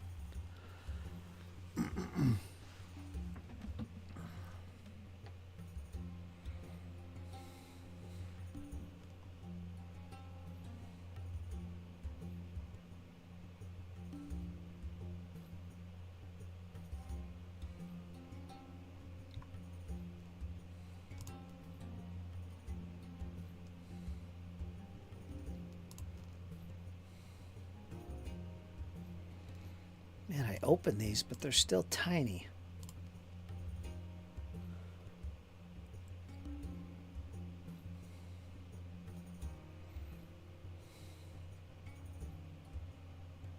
I don't want tiny pictures.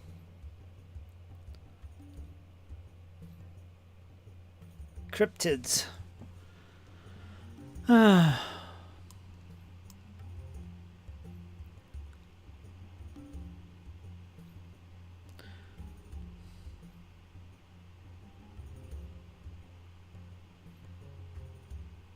Hey man, don't ignore those old stories, what we call folklore, especially Native American, Sami traditions, Maori, all that stuff, man. African tribes. Don't just ignore that stuff.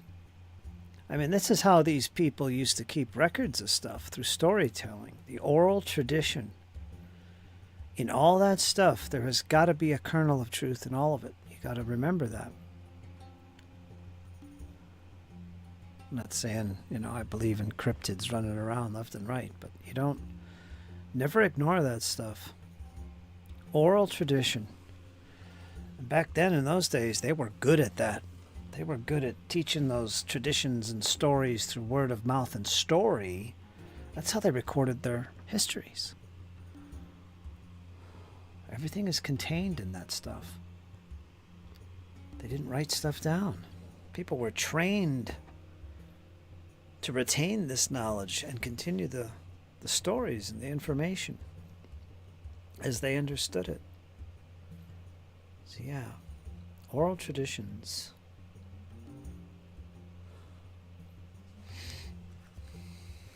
Oh, got to get at least one battalion done today.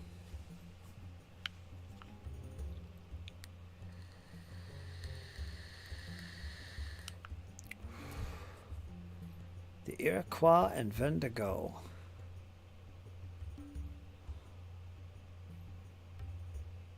Darkest Days. Yeah, it's pretty nasty. Nasty stuff. Cute Vendigo. Cute Vendigo? Let's see some cute Vendigos. Oh, there they are. Oh. That's not cute.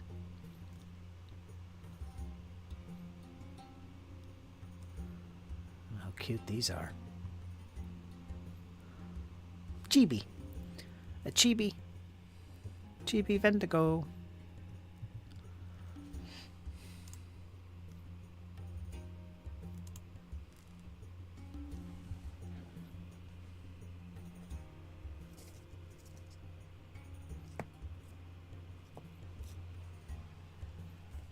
Oh, yellow. I need yellow.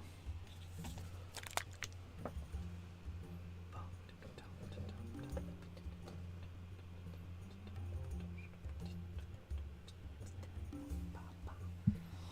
going to use some Vallejo flat yellow.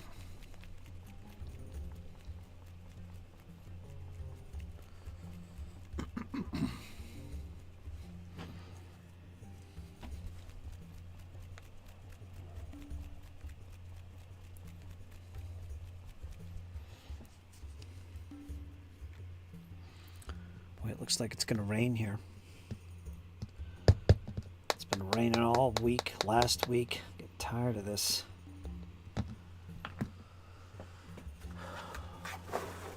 Whoops.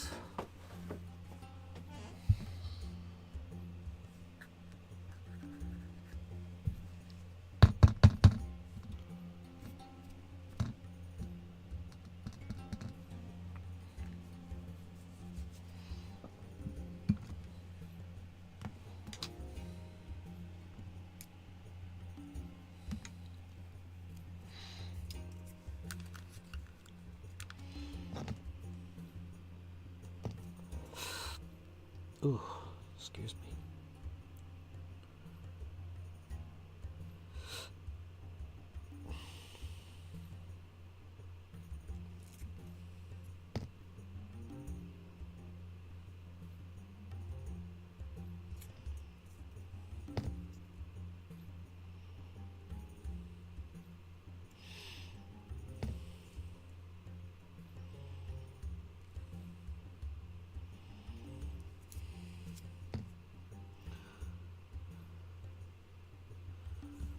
Okay.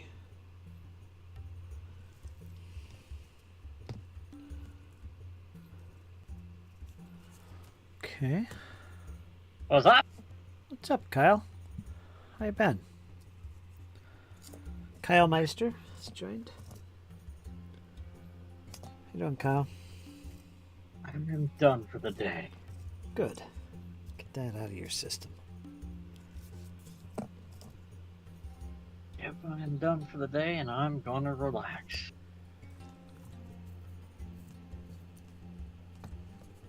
And what are we getting into good tonight? More paint. More paint. Gotta get that done. Catch up on my work here. That's what I'm doing. Had Nerdy Ogre in here with me for a while. See if he comes back in. Hope so. Yeah, you haven't talked to him yet, have you? No.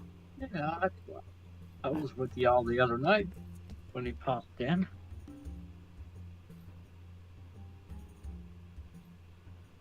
Were you? Were you here when he popped in? Yeah, because we were talking about how he was at a restaurant and couldn't speak very good English. Okay.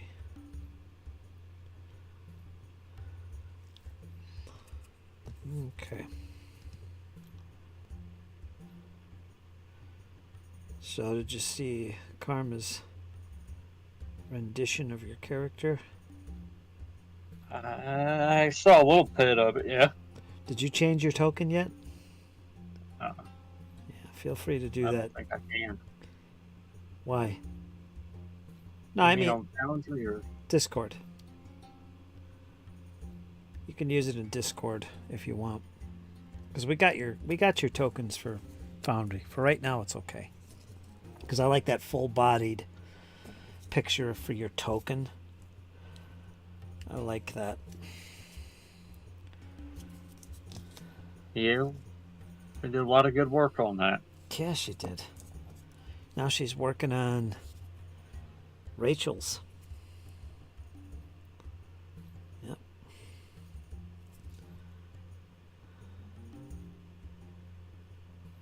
Yep, Rachel number 1.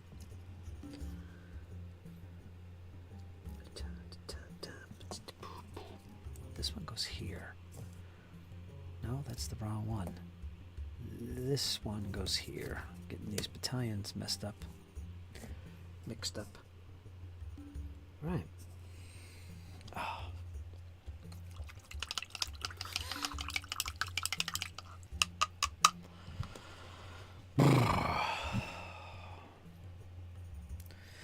So Cooper went home today, so he's back at Jesse's.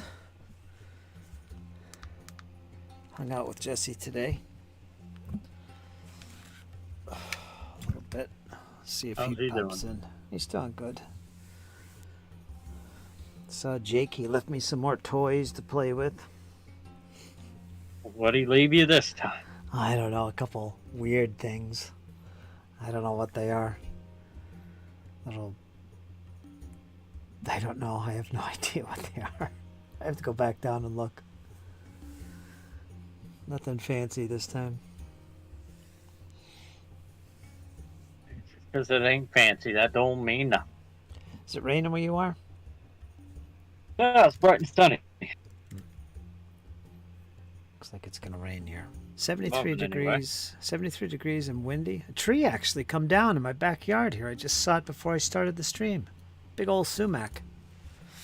I gotta go out there and rake it out of, or pull it out of there, cut it up, get some firewood out of it. I actually got poison sumac one time. And let me tell you, it is twice as bad as poison ivy and 7 times gnarlier than poison oak. Hmm. That shit sucks. What is it? Poison sumac. Yep. Never heard of it. Yes, sir. I got it on work for poison ivy. That ain't a problem. I'm immune to that stuff. Same here. I found that out when I was working up in Massachusetts. There's lots of poison ivy up there. And that's when I found out I'm actually immune to poison ivy, so I lucked out there. But yeah, I've never heard of poison sumac. Rough. Because the X side. I can work poison ivy all day. I can be around poison oak, no problem. But yeah. Huh. I took trees one day and cut into that poison sumac vine. You didn't know what it was, and it had sap in it. And yeah, I woke up the next morning. Yeah, I paid for that. So that's just a normal sumac tree, but you're allergic to the sap in it? Is that what it is? No, it's called poison sumac. Never heard of it. I got sumac all over the place here. Never heard it growing up here. I'm gonna look it up. Poison sumac. Sumac. Let's see what it is. Well, it's definitely a thing. Oh, that doesn't look anything like what I'm talking about. These are trees. Oh yeah, I can be around sumac trees. That ain't no problem. All right, But you're talking about some, what is this, a shrub? it's a viney. Huh. It grows up next to like cherry trees and stuff like that. And that's what we were cutting was a big cherry. And yeah, right. Let's take a look at it here. Images. Boy, that does look nasty. Yikers. Rough.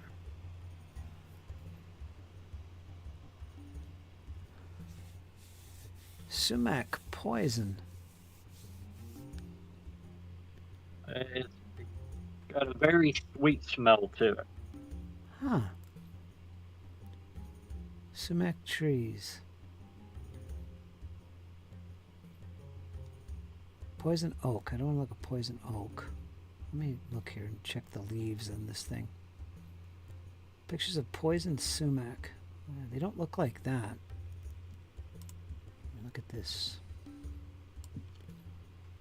Poison ivy, poison oak, poison sumac leaves have clusters of 7 to 13 leaflets arranged in pairs and grown as a tree. So they do grow as trees. These leaves don't look like that though. I'm looking at them right now in my backyard. Poison ivy rash. You should be safe. Yeah, either that or I'm immune to it. I've never heard of that. So, I don't know, maybe it's just a different variety of sumac that does this. Doesn't look, these trees don't look like this. These pictures. I'll tell you, it's fucking rough. This is what they look like in my backyard. They got those red flowery things in the end too. Poison sumac can give a rash. Only grows. Oh, yes, they can. How to tell apart from non-poisonous staghorn sumac. So it's a different variety. Huh. All right.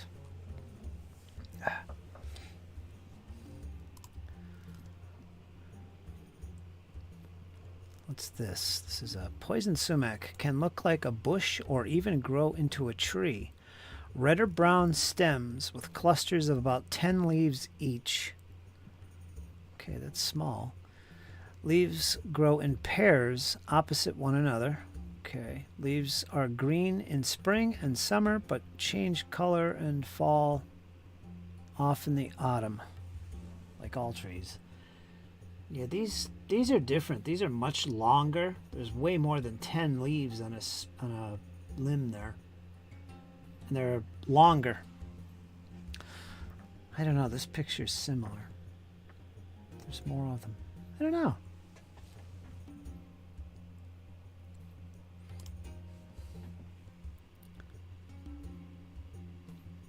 Yeah, these look like a smaller leaf that you're talking about. You should be all right then. It must be a different variety. Huh. Nerdy Ogre, sorry for having to bail on. Hey, I get it, Nerdy. That's okay, man. It's life. This isn't professional stream or anything. Feel free to pop in and chat with me and Kyle here. Damn right. Iron Man says, I was immune to poison ivy until I actually ground my knees into it working on a basement crawl door. A little later, itch, then rash, then oozing honey from my skin. Needed steroid shots. Hoo hoo hoo. Wow. Oh, yeah. Living on the edge. Living on the edge. Nerdy says, poison ivy, oak, sumac. You should be able to identify these before roughing it. After all, you don't want to use these as paper, answering the call of nature. Yes, that would be problematic. Please investigate poison sumac. Yeah. I have a feeling this is a different variety around here. These look like jungle canopy. Kind of like what you have, Squirrel. I think they're the same ones you have there. I've never been affected by it either way, so whatever. I gotta remove a sumac tree tonight. Oh my. Yeah. Watch me come on tomorrow. I got rash all over my face and arms. Hey, that's how it happened to me. Like, I was just cutting away at that big cherry, and I guessed that it was growing up and intertangled in with it. I paid. Done found me some sumac. Oh yeah, I paid the heavy price on that one.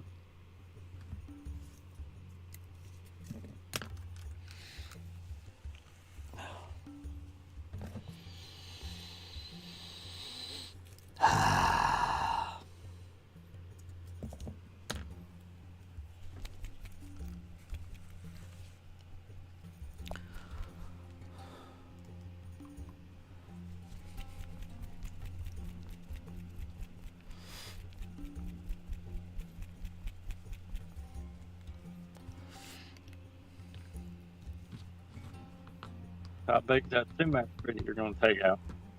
Oh, it's a bigger one. It looks like it's about 20 feet tall. It's a big one. Yeah, Just blew over. Just blew over.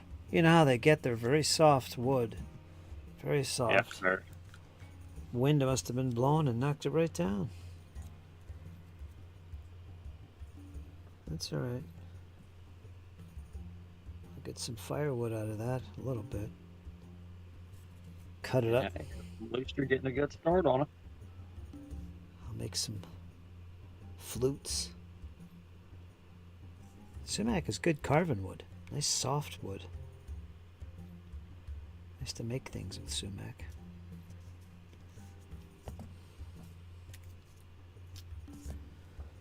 Come over here. Well, it's such an easy wood to use. Yeah. Like, it's not like a pine or like an ash or something that's really hard. You can manipulate it, Yeah. carve it, and twist it. Hollow it out. Mm-hmm. The tree above are most likely tree of heaven, aka ghetto palm. talking about that before. Me and Squirrel. Ghetto palms. You can see why they'd be called that.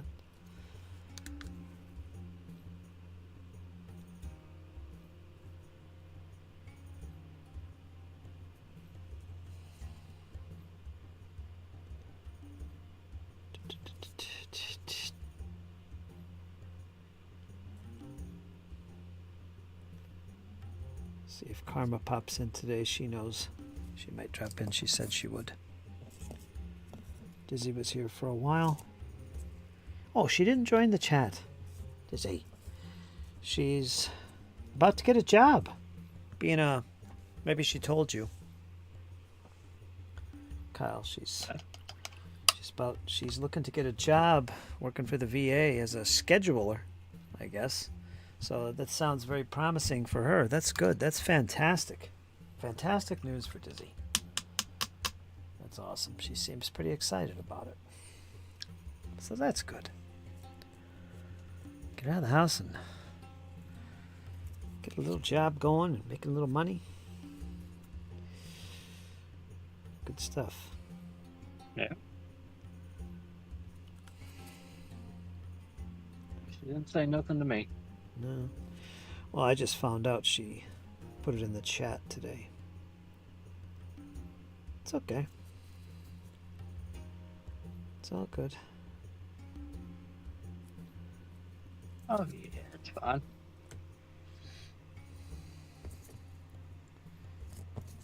I'm playing that Kineticist 10, the Wrath of the Righteous conference. You got me on a Kineticist kick. Yeah, did you check it out in Pathfinder Foundry? See if you want to actually try playing one? I built character, but I'm still a little bit timid on how it works. Yeah, I'd have to see it in front of me. It's hard for me to like- learn reading PDFs. I'd have to really... Like I would have to see it while I was, play testing it or stuff like that. Like I'd have to.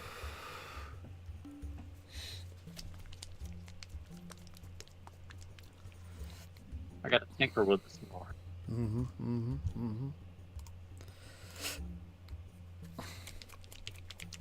Ooh, antacid here.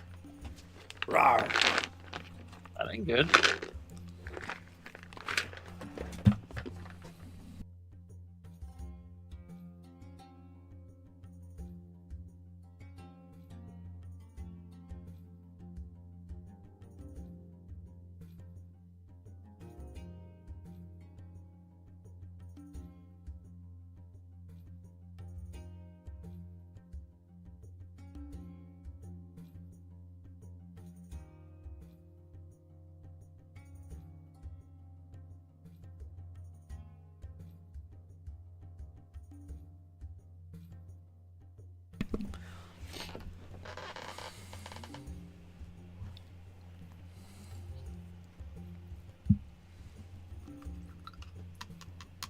I might do that here when I play around with Foundry.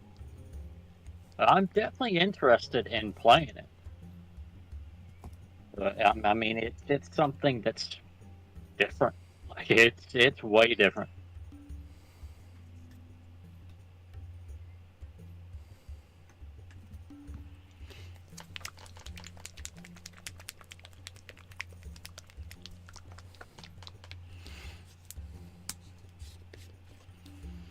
Fehu, Fehu, Fehu, Fehu. You did what to who? Nothing. I'm just chanting.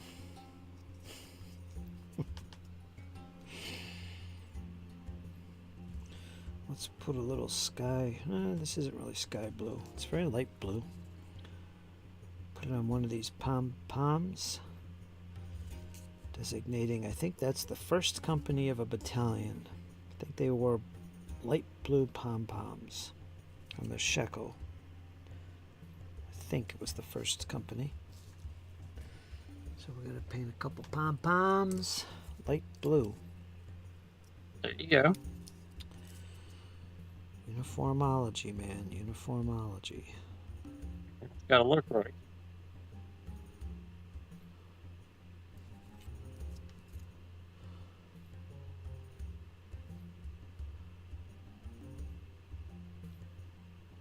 Perfect. Okay. The eagle pole is also light blue, common amongst French infantry units. They painted the flagpoles light blue. So we got Right. to do that. Wasn't always the case historically, but that was the written orders. What is that called? Mandate. What is that called? Terrible memory. I think it's the mandate.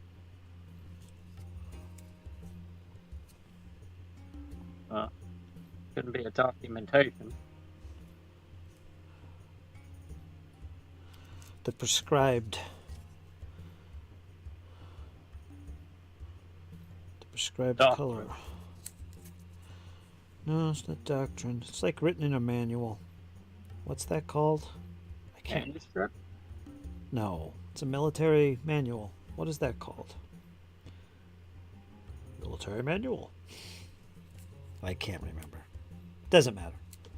Code of conduct. No. Regulations, that's what it is. Hey, Official regulations. well, we both drew a blank on that one. Yeah. What's going on?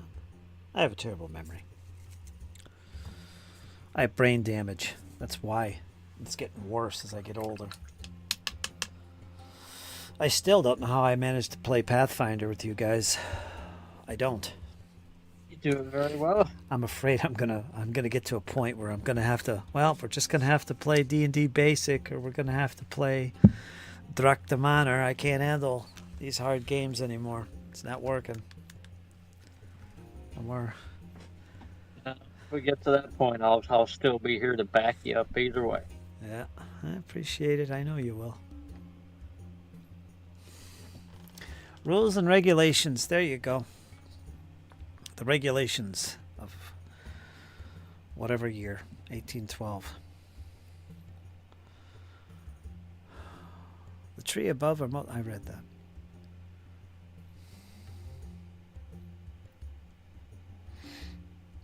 Oh. SOP. Standard operating procedures. Yeah, it wasn't called that in the Napoleonic age, but yeah, same thing.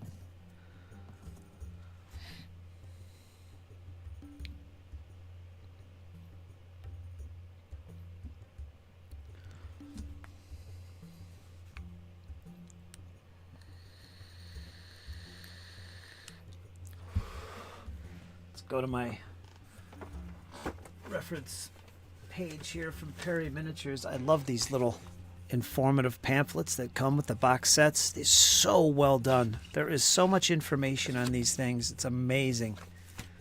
They do such a fine job. So, just looking at this, the first company was actually green, kind of a dark green. I'll show you a picture of what I'm talking about here. The second company was the blue. The third company was like an orange, and the fourth company was kind of a purple or that kind of color, purplish. And the pom-pom is on top of their shako. That's one way they were able to distinguish between companies. Here you see the four colors. The pom-pom is, boy, is there a glare going here. Let's see. Yeah, I can still see it. I want to show a pom-pom. Well, this is a pom-pom. It's also got a half or a quarter plume on top of it, but the pom-pom, I wish that would focus.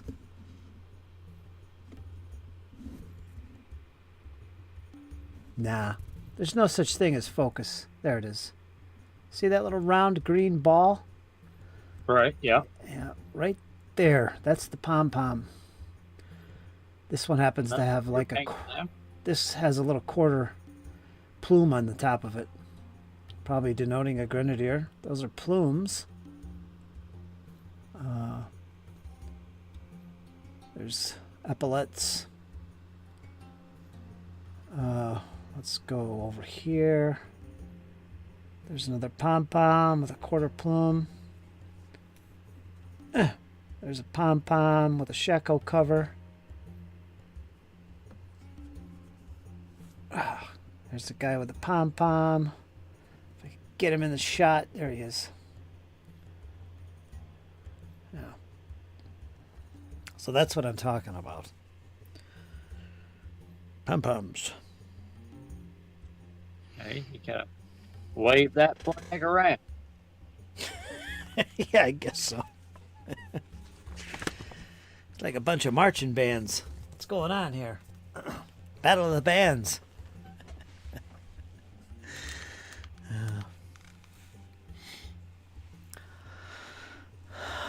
Oh, there's a new way to tie shoes.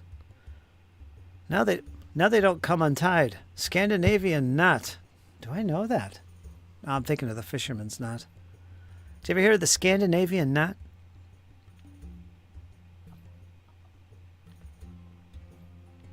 I might have. I'm not recalling it though. Swedish knot. I had it wrong. Oh, it's the Swedish knot. There's a little YouTube on it. I'm gonna check that out real quick.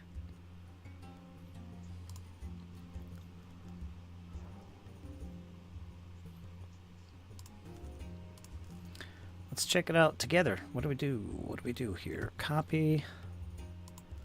Let's put it in our browser. Control V. Enter. Let's share our screen.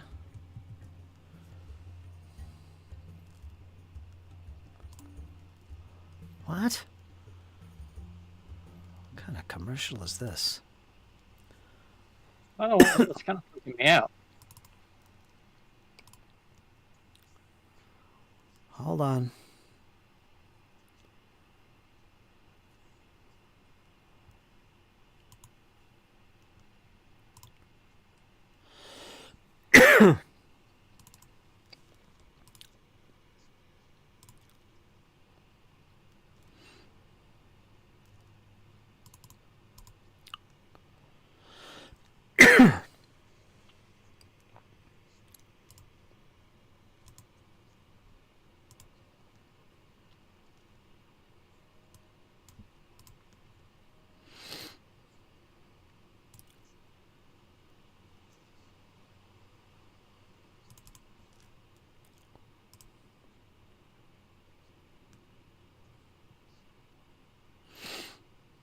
To a traffic jam. Okay, so not fiber. Then what are they doing? And they don't take laxatives, choke down psyllium, or drink Can you hear that? water just to poop every morning. Still the reason I got a plan. Unclog stuff poop. There's an easier way. I can hear Okay, it. here we go. It's called the 7-second. You have to be on poop method. YouTube. It's created by Dr. Gina Sam, a New York City gut doctor. Now she was one of the very. Hi, this is to teach you how to tie the Swedish knot. Let me know if you can hear it. My orienteering friends, soccer and basketball buddies, anybody that wants to know how to tie a knot, that's easy to teach. I normally watch you in the chat, and I have it muted because if not, then I get two of you. Yeah. You end up with a loop and the end of the shoestring on one side and then same on the other side. What you do is mute your Discord At that point, you just pull it and then unmute your in this YouTube. case, when Should be able to hear it. you're going to take one of the loops I don't know if you can hear it or not. back through the circle, and I think I should demonstrate. Oh, look, I've got a shoe that's untied. Here we are, tying the normal knot, Whoops. creating the two loops. And notice that the ends are sticking out here. So this is where you take the loop and the end, put it back Yes, through I the can middle hear it. here. Pull it tight. Now that knot is going to stay tied and is very easy to untie. Here that is again, but slower. So you're going to start the way you normally tie your shoes. Yeah. You make a loop, you bring the string around it, Yeah. make the other loop, pull through, and then pause. This part's different. Oh, okay. Now, Okay. you're going to take the loop and the string tail on the same side. You're going to put them together one more time through the center. Oh, That's the whole okay. thing. You get to take that loop, pull tight just like you normally do. That's the Swedish knot. Huh. I don't think I've seen that before. That's easy to do. That's it. Thanks. You're welcome. This is a metabolism. Quick and easy. Huh. I assume you guys saw that. Or heard that. Did you say you I heard did. it? Okay, it worked. Okay. Get this- That's pretty nifty. Yeah, it's easy to do too. The Swedish knot. So remember that in my boots. I'm normally barefoot. Like right now. Sometimes I go out when I'm working. I got to put on the boots. I wear boots. Go outside. I'm barefoot in the wintertime too. I can't stand my feet getting cold. Yeah. It's not for everybody. Nope. What other color was I after? Purple. Okay, guys, I'm off to game Pirates with the gang. Have fun. Take care, Iron Man. I'm just waiting for you to get back into your gaming flow. I think you didn't game yesterday. Enjoy yourself, man. Have a good one. I'm happy to hear your cat returned. Keep your eye on her.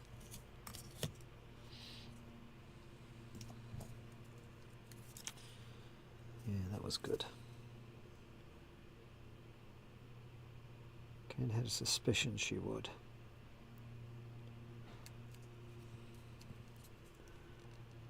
He was thinking she went off into the woods and died. Ain't good. She had a, antibiotic shot.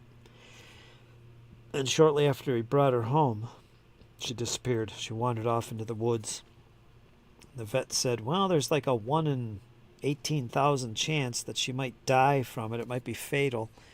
So he kind of figured, well, she must have died. So 3 days later, he went out in the cornfields looking for her, and he heard her meowing, and she was lost in the maze. She evidently wasn't feeling too, coherent with that antibiotic in her. So she got lost. He found her, brought her back, and all is good. Hail Freya. That's fantastic. That's damn lucky there. Yeah, I'm so happy. I've been thinking about it a lot. So that was good news. Indeed. After a week like this, I'll take all the good news I can stand. Let's put our desert ambience back on. Oh.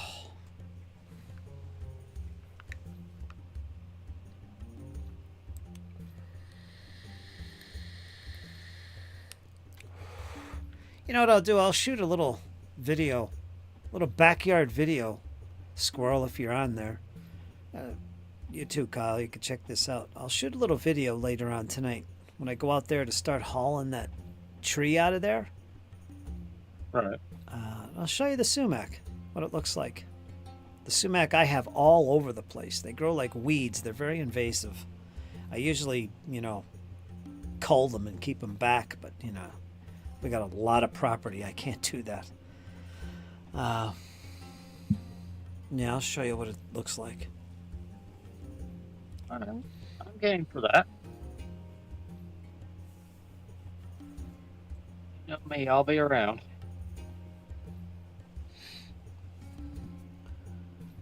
Let's see, what else do I need to do here? Pom-poms are done. Plumes are done. I think I need to do shackle cords now. Let's do shackle cords.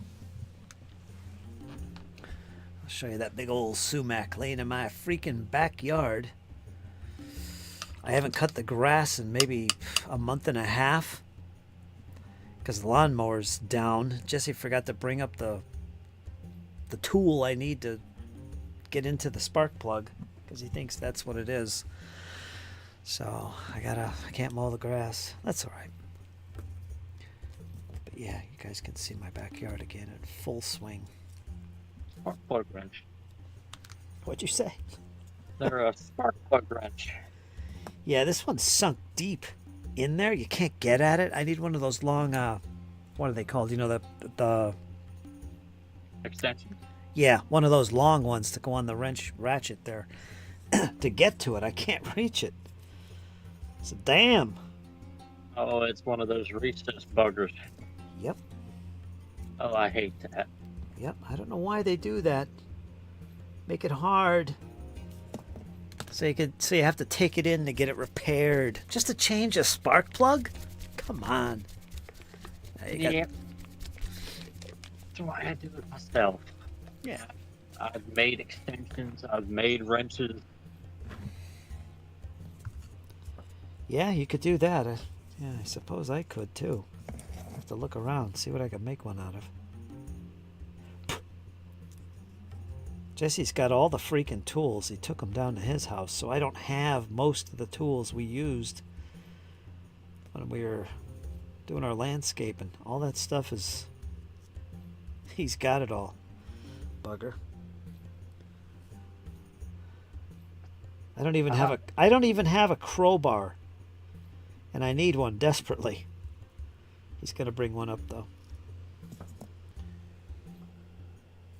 Yeah, like I ran into that once, and I had a bunch of short extensions laying around that I wasn't going to use. So I just cut the ends off of them, and just welded them all together. Yeah, you can weld where you're at? I mean, you got welding? A welder? Oh, yeah, got two. Nice. Nice. I've been welding since I was 12 years old, Fred. That's good. That's a good knowledge to know, or skill to have. I mean, that's good. You know, back then, you know, Mom and Dad was always down. Mom was working long hours, and we didn't have money to fix things flat out. I'll be flat out, and yeah, so it's just one of those things. I think the original tractor bucket was broke, and I couldn't use it as it is, so Cool. I pulled it up to the garage there, and I knew how to run the welder, the grinder, but I wasn't too sure on the welder. I'd seen the old man do it, and I was like, can't be that hard. Yeah. So I found it, and Pap was a machinist, so he always kept like records. You know, like I still have his old, like he would get, like if he got a 3/32 welding rod, he would find the best amperages to run with it. You know, like he would put it, you know, like maybe this rod on 50 amps, maybe this rod he would run at 90, you know, and he would, you know, and then I just sort of took an old scrap plate, had a bunch of old rods, and yeah, Huh. taught himself how to weld. Wow. That's pretty cool. I'm old school. I arc weld. Yeah. That's pretty cool. That's useful. Damn. I mean, like I got one of those flux core jobs, but you can't really control it all that much. You know, like with a spec welder, I can dial it in to exactly the amps that I need, and not blow through the material, and I can, you know, like I can dial it in perfect. You know, like if I'm blowing through, okay, I can back it off, you know, 4 or 5 amps. Can't really do that with flux core or a wire fed welder. You just kind of, there it is, what it is. Huh. And I mean, like you can do that to a point. You just drop your wire speed right down, but it's still not the same. And it's a manual process. You gotta have good hand-eye coordination, that's for sure. Yeah. Never done it myself. Oh, welding ain't hard. Never done it. Not even in high school. well, it ain't hard. It's I can teach you in 10 minutes. Yeah, I bet you could. And the welder that I have, Fritz, you just plug it into 110. Yeah. It's literally about the size of, it's as long as a loaf of bread and about 7 inches tall. And it comes with a shoulder strap, and you just sling it over your shoulder, slap your ground on it, and set your amp where you want it, and away you go. Huh. And they're not really expensive. Like, you get them on Amazon or eBay, especially eBay, just a portable little 110 welder. I think I got that one for like $65. Yeah, that's not bad. Came with the Stinger Lead ground camp and a box of rods, so I couldn't beat that. I can't beat that. No. And it's definitely got my use to it. But it still does what I need it to do.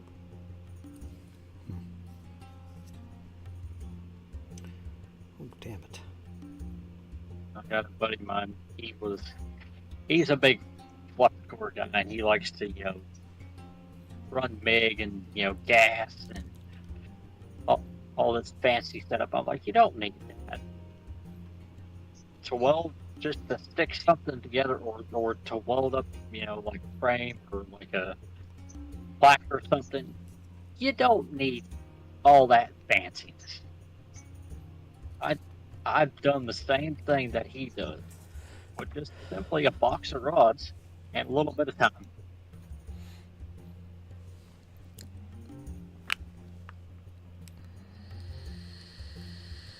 Like that plaque that I made for a friend of mine when his grandmother passed away. I took a piece of plate and I welded the words "Gone but never forgotten," and then I gave it to him.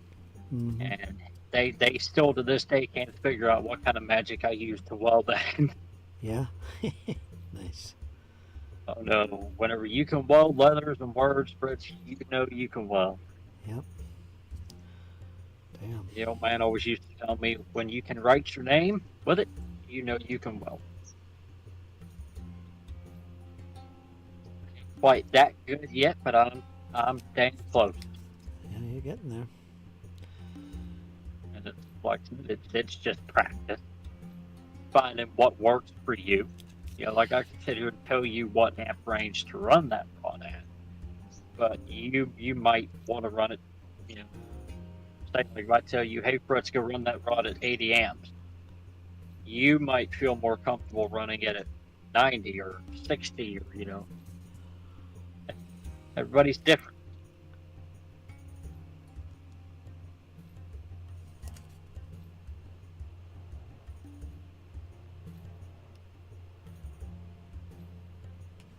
Everybody has a different take on it.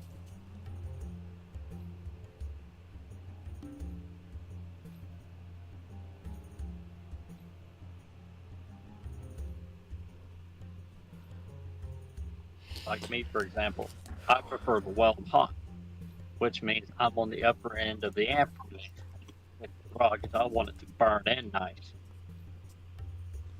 Other people, like the old man welds cold. I can't do it. Burn it in there.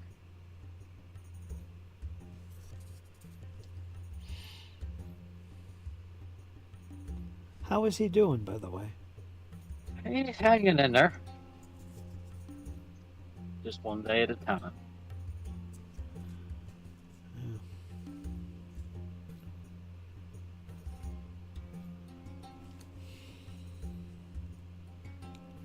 He gets mad at me a lot because I won't let him weld anymore. Yeah, I can imagine. Yeah, he tried welding there a couple weeks ago. Tried welding just a 2 pieces of plate, just sticking off basically. And yeah, they were just, it was all holy and I was like, hell, man. I hate to be rude, but no more.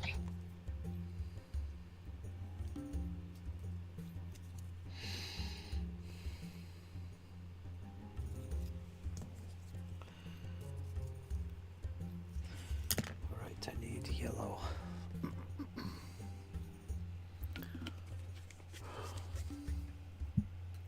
Oh, my back.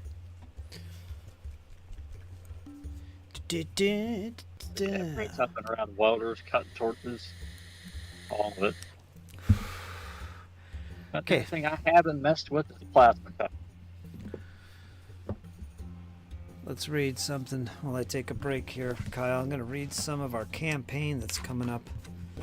I'll try not to reveal stuff I'm not going to, but I'll reveal a little bit more for you because you are the GM assistant player. You're a player in this, but still. Welcome to the adventure book for Dragonbane. On these pages you will find no fewer than 11 complete adventures, which together form an epic campaign, The Secret of the Dragon Emperor. Blah, blah, blah. The Misty Val. Let's see, what can I introduce you? What can I read? History. I don't want to read that. Course of events. No, we don't want to read that. Opening scene. I guess I can't read anything. Well, I know it's going to start with you guys heading into the Misty Val through a pass in the mountains, a narrow passage through the mountains known as Kumar, the Kumar Mountains. Oh my.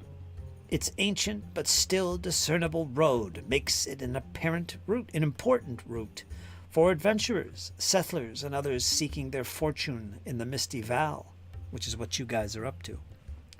However, the influx of travelers has also attracted brigands and the occasional beast to the mountain pass, so keep yourselves aware at all times. And that's going to be the opening scene, and you're basically trying to find outskirt this enclave of humanity and civilization that exists in the Misty Val, the only real civilization point in the Misty Val. And there's a lot of history and stuff going on about this place, so we'll save that for the session. I thought maybe I could read a little more, but nah, that's not going to happen. That's all right. I'm excited to play. Yeah, it's going to be good. It's going to be a long-running campaign, which we'll play infrequently and probably have some episodes with the rogues on our Sunday sessions where we take a break from Pathfinder. Let's have a session of Dragonbane. You know, get Rachel in there. Oh yeah, I'm game for that. Just as a break, you know. Maybe they'll like it enough they'll want to play the main I love it. campaign. Yeah.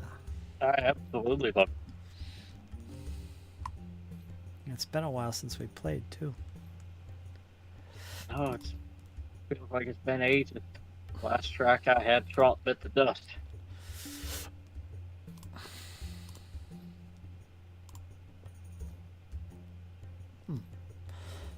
Can't shut the door.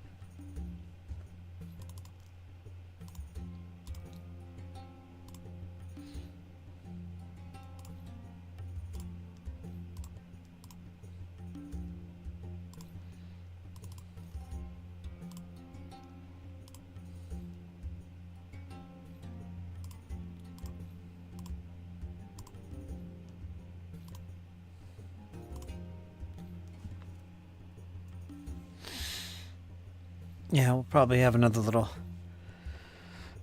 session before we start in earnest. Get our characters all finalized before we commit to the campaign. Start. I definitely think you need a dedicated healer.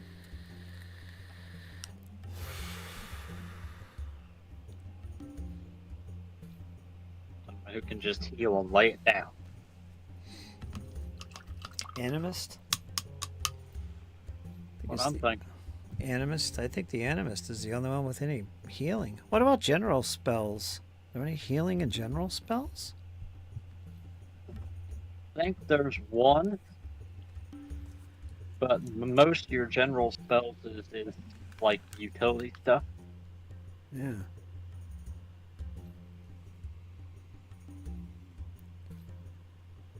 Purple. I don't remember. It's been too long.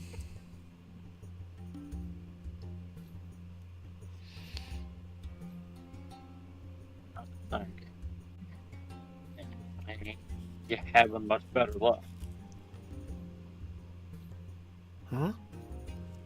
I said, I'm just trying to think too. I ain't having much luck. I think there's a general magic spell. If not, then it's the animus itself that gets it.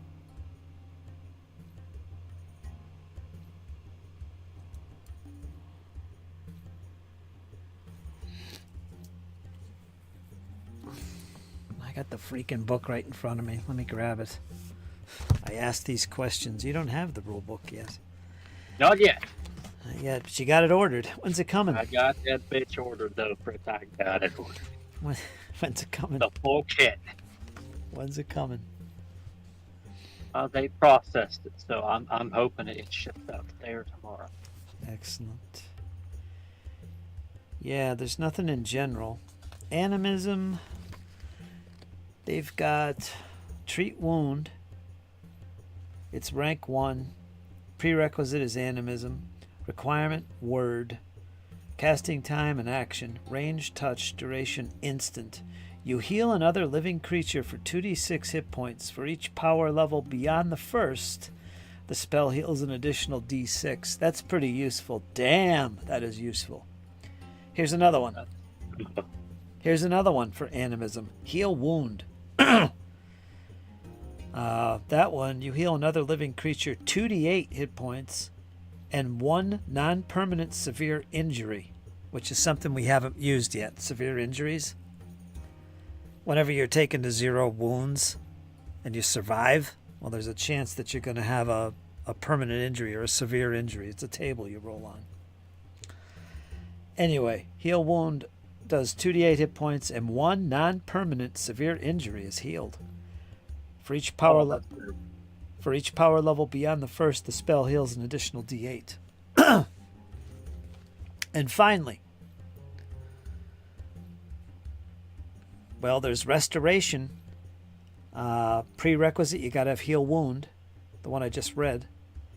You heal another living creature for 2d10 hit points and any one severe injury. For each power level beyond the first, the spell heals an additional d10. And finally, there's resurrection. Prerequisite, heal wound. It's rank 3.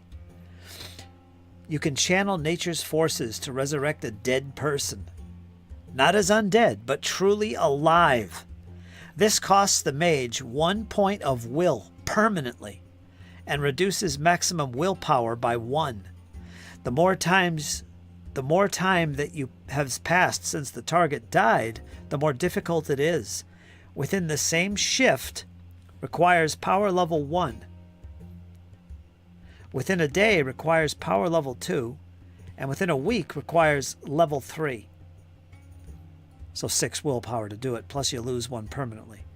If over a week has passed, the body is too decomposed to be resurrected. Only 1 attempt can be made. If it fails, the victim is permanently dead.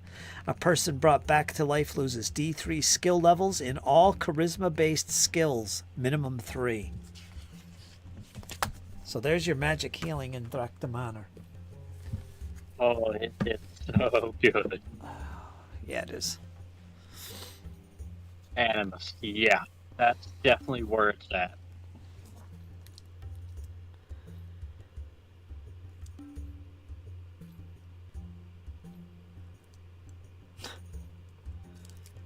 Yep. And there's scrolls and stuff that have spells on them too. Yeah, but just for a class, that's awesome. Yeah, I don't even know how scrolls work in the game. I Obviously, don't either. That's weird. obviously you read them, but who can read them? Who can do it? And what kind of check is involved, if any? I have to look in the rule book for that. I don't think we've used any magic items. I didn't even Nada. know we could get magic items. Oh, really? Yeah, there's magic items. Talks about it. I just haven't looked. Since we're just learning. But it's time to buckle down now. We're going to get started pretty soon. I have to read the PDF in the meantime. Yeah, you'll probably get it pretty soon. Your box set will be coming in really quick. Where'd you get it? Amazon. Oh yeah, you got Prime, right? Yep. You got tracking and everything else, so you'll know. Did it tell you the date it's supposed to arrive? They're estimating it between 22nd and 25th. That's not bad. It's the 18th. So a week. Yeah, but that ain't too bad for an estimated.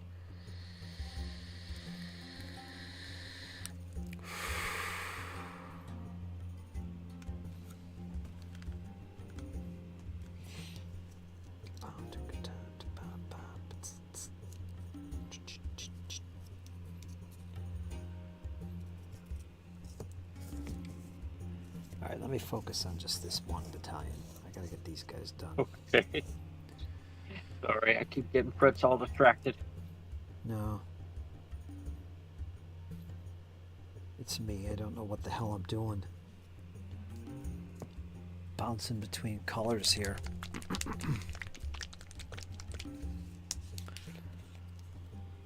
I don't normally paint like this. I do everything at once. I don't paint one battalion at a time.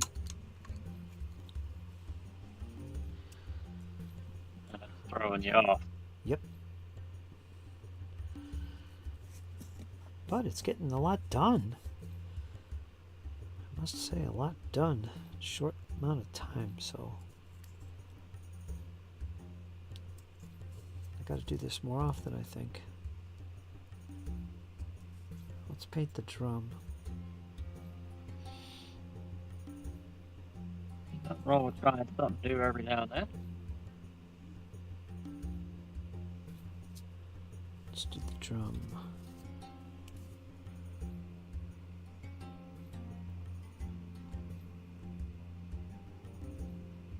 Yeah, when I get around to it, I'll send you some stuff, Kyle.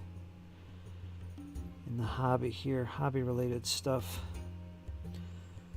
I'm taking names, and you're on the list. I got Squirrel on there. I've got Nerdy Ogre, James.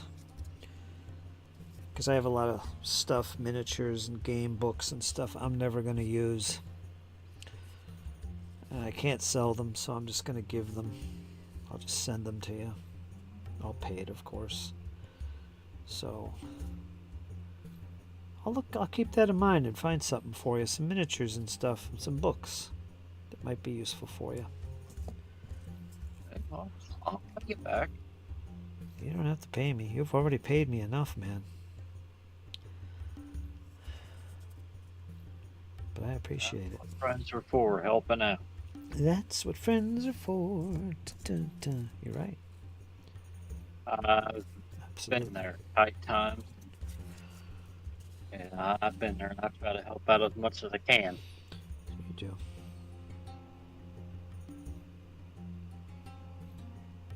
Always revolving around a woman putting me in tough times. I don't know what the hell it is. Yeah. Yeah. Yeah, it is. It seems that way. I'd probably say 90% of my problems, and this is, you learn as you get older and you experience things in life. You learn what goes wrong and what you're doing, and you learn and you grow. But I'll admit to you, man, I think the bulk of my problems, and we're talking a lot of things gone down in my life, including jail and alcoholism and psych wards. Yeah, you know what that's about? Relationships, women, the whole thing. That's no joke. Yeah, I've been had my there. share of that nonsense. I've never been in a psych ward, but I dove into a bottle so hard that I never found my way out for a year. Yeah, So yeah. I understand that one. I think back on those days, man. Those are some scary moments. Yeah, I did some stupid shit. Cripes. Jesse knows all about that stuff. I'm not going to go into it here, but yeah. Yeah. Pretty rough with the alcohol. And I would drink a fifth of Johnny Walker at night. Get up the next morning, go to work. Yeah. Yeah, same thing, One man. thing that I will say, I never missed work. Nope.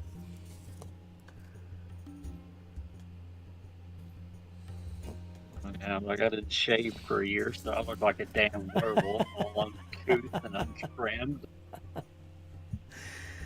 Oh, there's James. How you doing, James? What's up, John? Oh, presents. Alcohol is overrated. Would love to would love to have the time and money from all those nights out I had. Yeah. It's one of those things you gotta cope somehow. And for me, that was the only thing that let me sleep. So, Yeah, that's what we all tell ourselves. And you wake up with a hangover, but you're just as miserable, so you start drinking again Yep. to get rid of it. And that's what happens. You get in that cycle.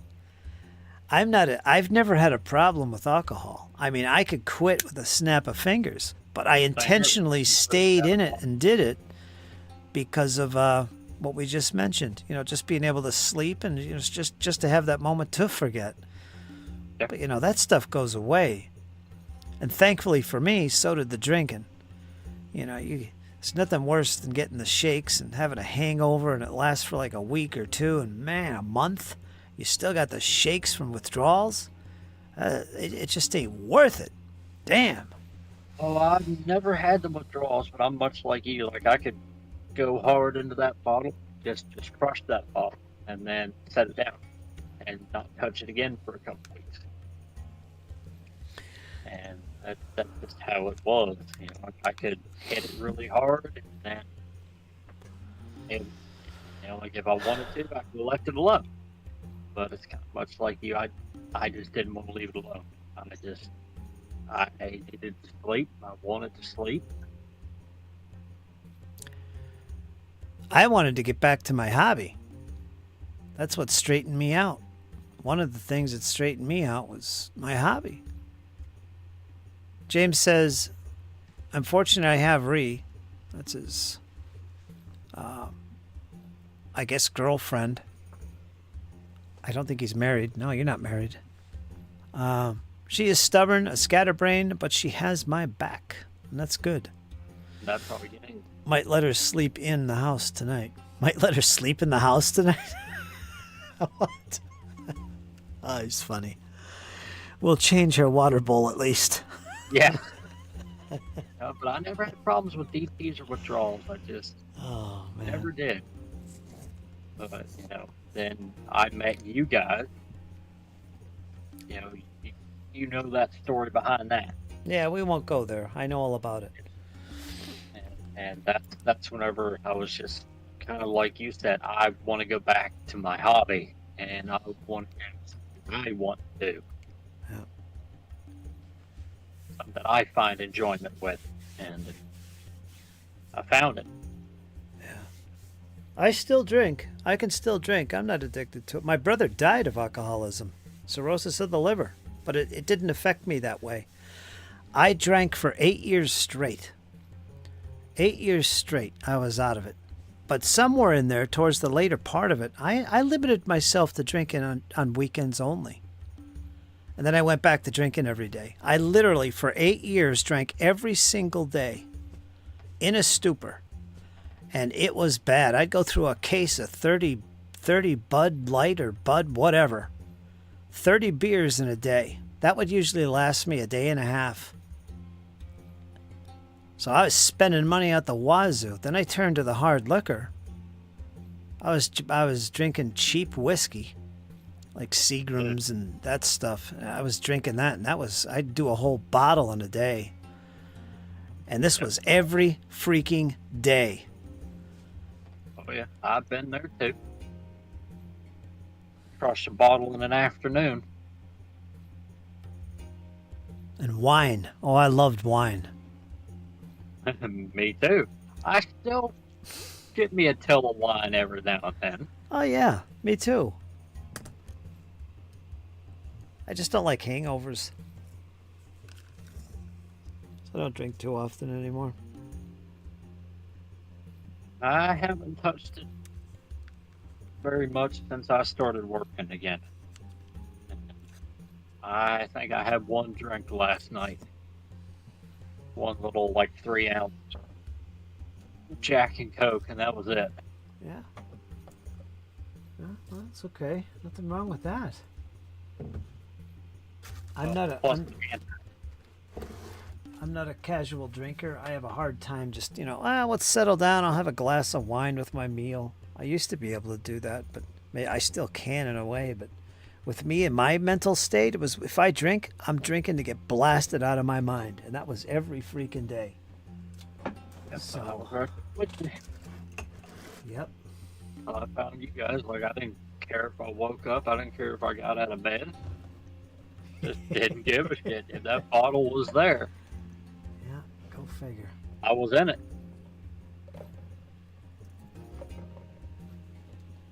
Yeah, dark times. That was just how it was. If that bottle was where I could get my paws on it, then yeah, I had my paws all up in that bitch. Let me read the chat here real quick. James is talking. I have a tiny bit now and then, but that's about it. Fritz, that's why I'm so mumsy. I gotcha. I hope you're wearing your sweater.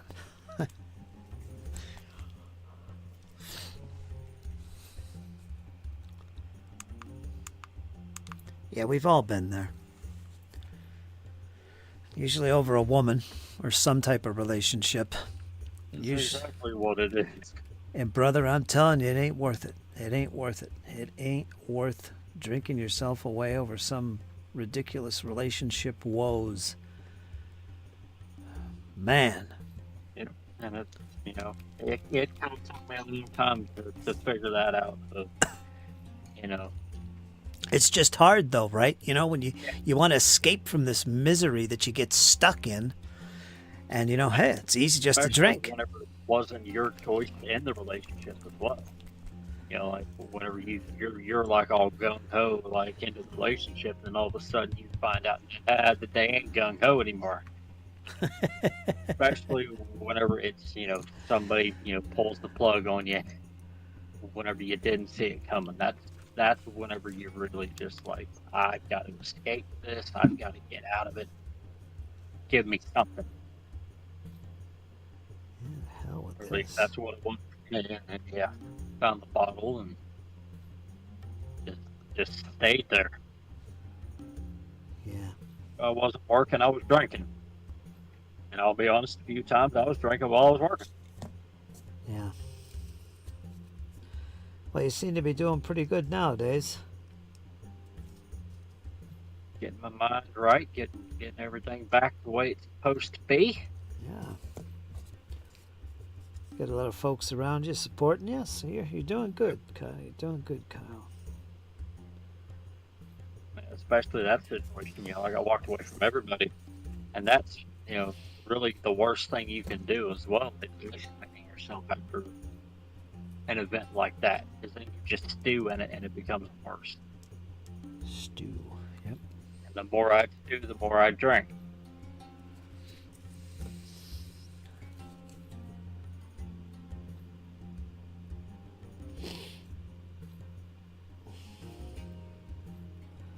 How you doing, James? Yeah, James, get your butt in here. Yeah, come on in, James. Hang out for a little bit. Hang out for a little bit. If you want. You don't have to.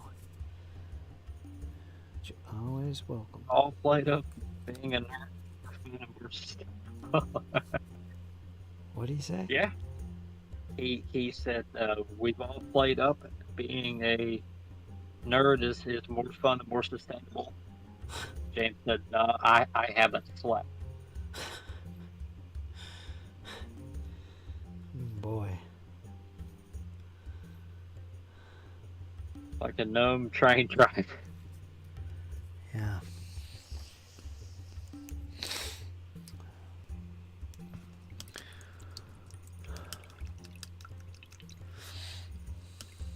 No, I haven't slept. I will stoke the coals of the chat.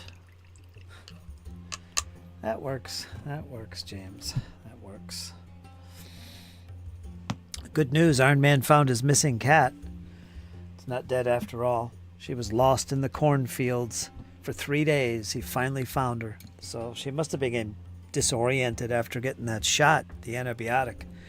But yeah, she's back. I knew she would. I knew that cat would come back around. I've been thinking about it a lot. So it was good news.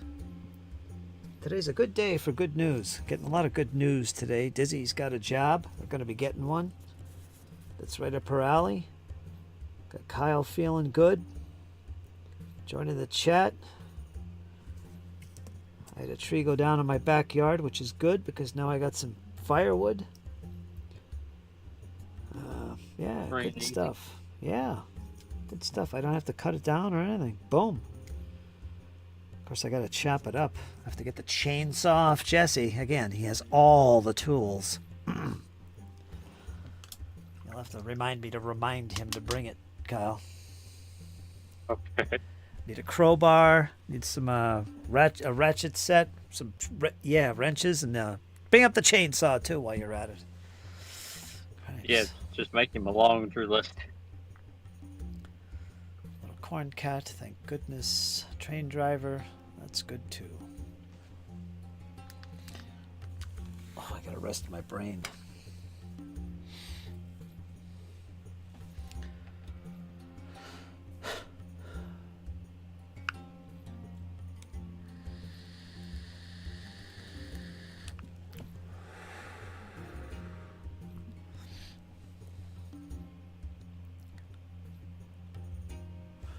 Take a picture of my backyard here. I think I could do that. Let me see. I'll put it in the chat.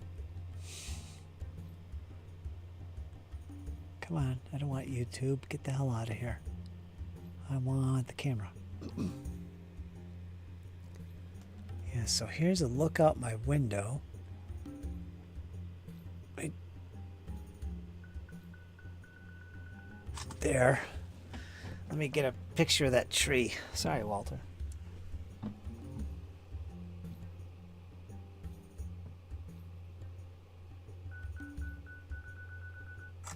Oh. So there's a couple pictures. Now I got to plug it into my computer here. Transfer it over if I can.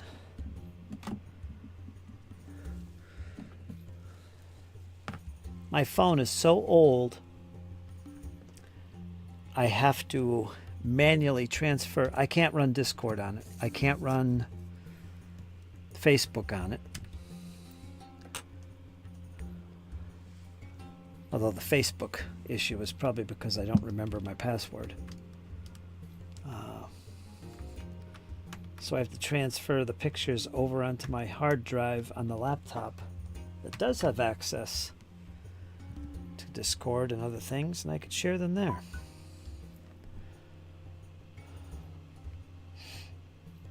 Actually, I should be able to access it directly right now. Let me see if I could add it to the thing here. Oh, I can't. I got it plugged into my mouse port. I can't win.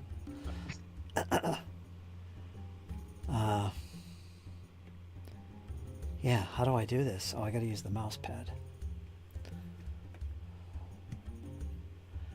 I have a crappy phone and a slightly less crappy phone that I haven't changed over to yet.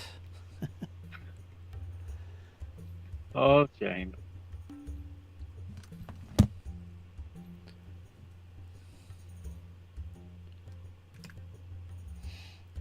Oh, that litter box.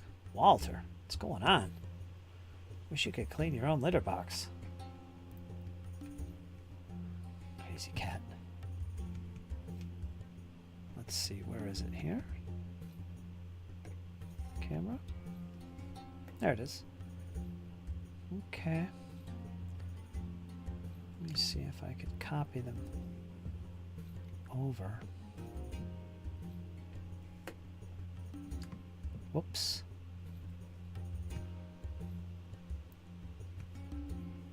Let me drag it over to my downloads folder. Bump.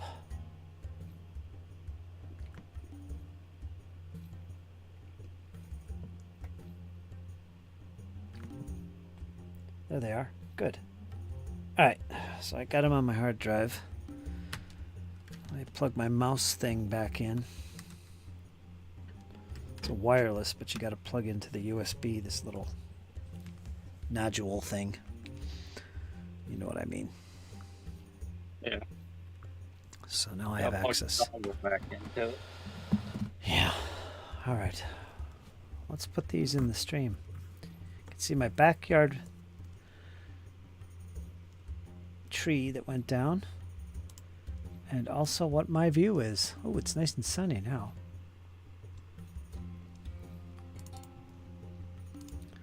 This will be my view. As I sit here and look out the window, you'll see this Kyle show up on YouTube. But that's my view. And if you look really close, I don't think you'll see it, but there is a squirrel's nest way up high.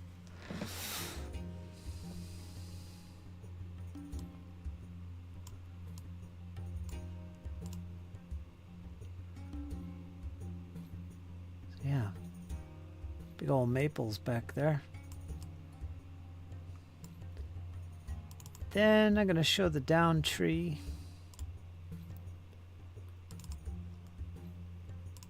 Which looks like this. Right there. A sumac. Yep.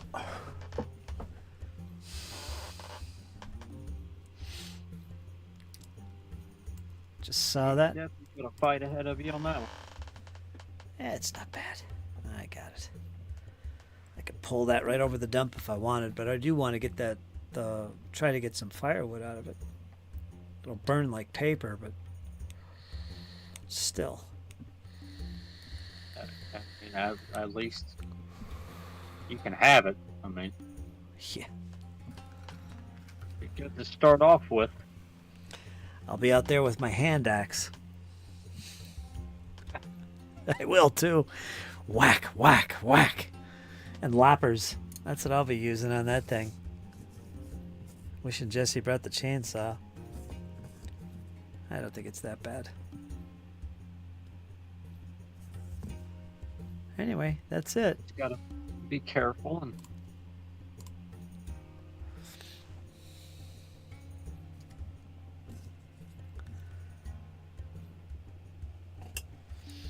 gotta be careful. Take your time. I live on a farm, and there's a road that goes down. There always was a road that went down through the field, down to the pond. And it was overgrown, man. It was, I don't think it was a working road since the 1970s. My old man didn't go down there with the trucks or anything.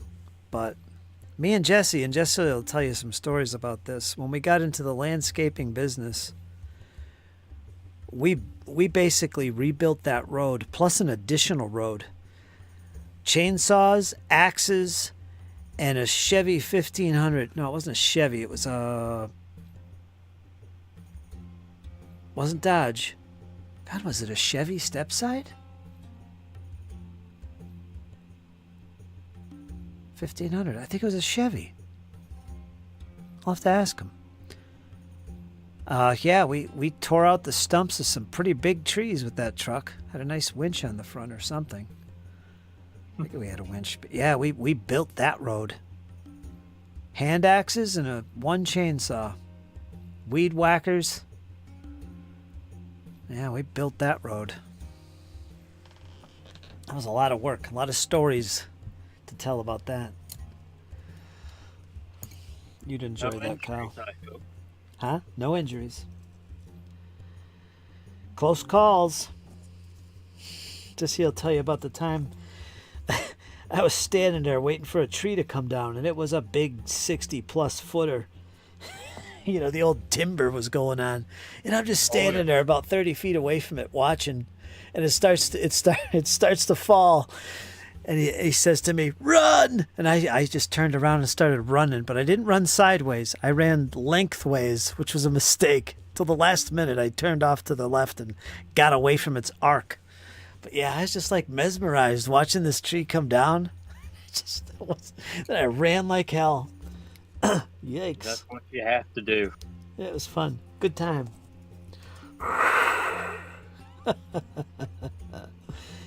Oh, some of them, whenever they drop and whenever they fall, oh, it just sounds like damn dynamite going off. Yeah, it's a good time. I worked for a tree service up in Massachusetts. Pretty big company, too.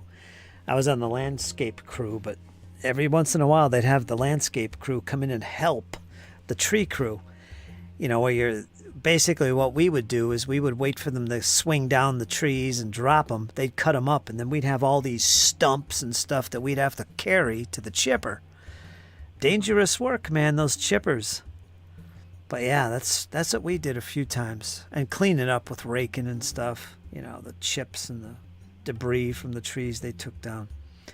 They were amazing at that tree cutting. Holy smokes. I remember the main guy, he was the foreman of the tree crew. He'd climb up those trees like a monkey, and he'd have all his belts and his loops and his pulleys, and he'd be tying the trees a certain way. So when he cut them, they wouldn't fall to the ground. They'd swing out in just the right direction where he could lower them down onto the ground so I wouldn't do property damage or anything like that. It was just crazy good at that. Yeah. But I wasn't on that crew. Well, some of them good old boys, they can put that tree, they can land that feather on a dime.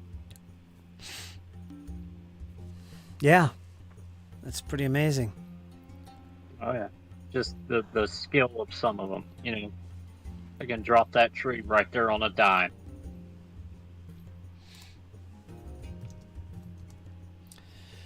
Yeah, James, he took Coop today, so he was over here with Jake, and he brought his bikes, all three of them, so I got a close-up of them for the first time. Yeah, they look good. That speed paint, I did the trick. Toned them down, gave it shading. He needs to spray them, though, because I have a feeling that wash is going to come right off. Yeah. I think they're done. I think he finished them. The only thing he's got left to paint now is the Sisters of Silence. I guess they're called.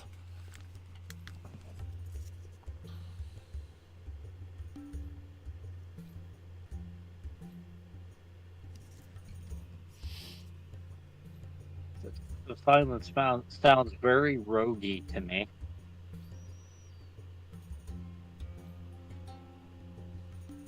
Yeah, you'd think, but they're not. I don't think. They don't speak when they go into battle. They're just as armored as the other ones, but they're a little bit smaller. I think they're the weak units of their army, actually. Some of the weaker ones meant to grab objective markers and hold them against enemy, things like that. Yeah. The sort of disposable troops, if you will. Yeah, I kind of think they're like that. I don't really know, but he said they were kind of that way. I don't know. But cool. Very cool.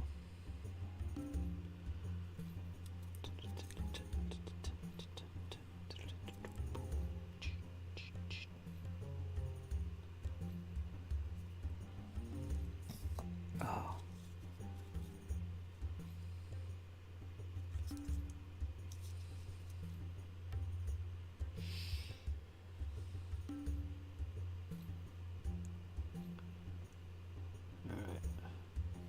Sometimes you gotta have some fodder to get your elite guys afford an opportunity to fight. One could add varnish to the speed paint. Yeah? Or you could just varnish over top of it. Yeah, that might be a way to make it more stable, protected. Custodes are basically paladin post-human demigods in bespoke armor who read philosophy. Yeah, kinda. Tell me how you really feel. They were the Emperor's buddies. His hangout crew.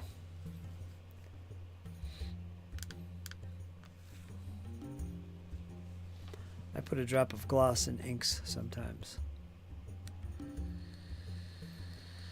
They don't even trust Space Marines. No. That explains why they'd fight each other. The Sisters of Battle, come on, Adeptus Sororitas. They're originally the bodyguards of the Emperor. They manifest the Emperor's will and power in battle.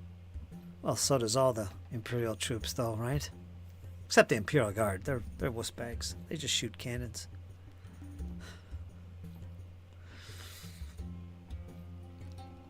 Just so you know, Kyle, understand a little bit. These are all factions of the Empire.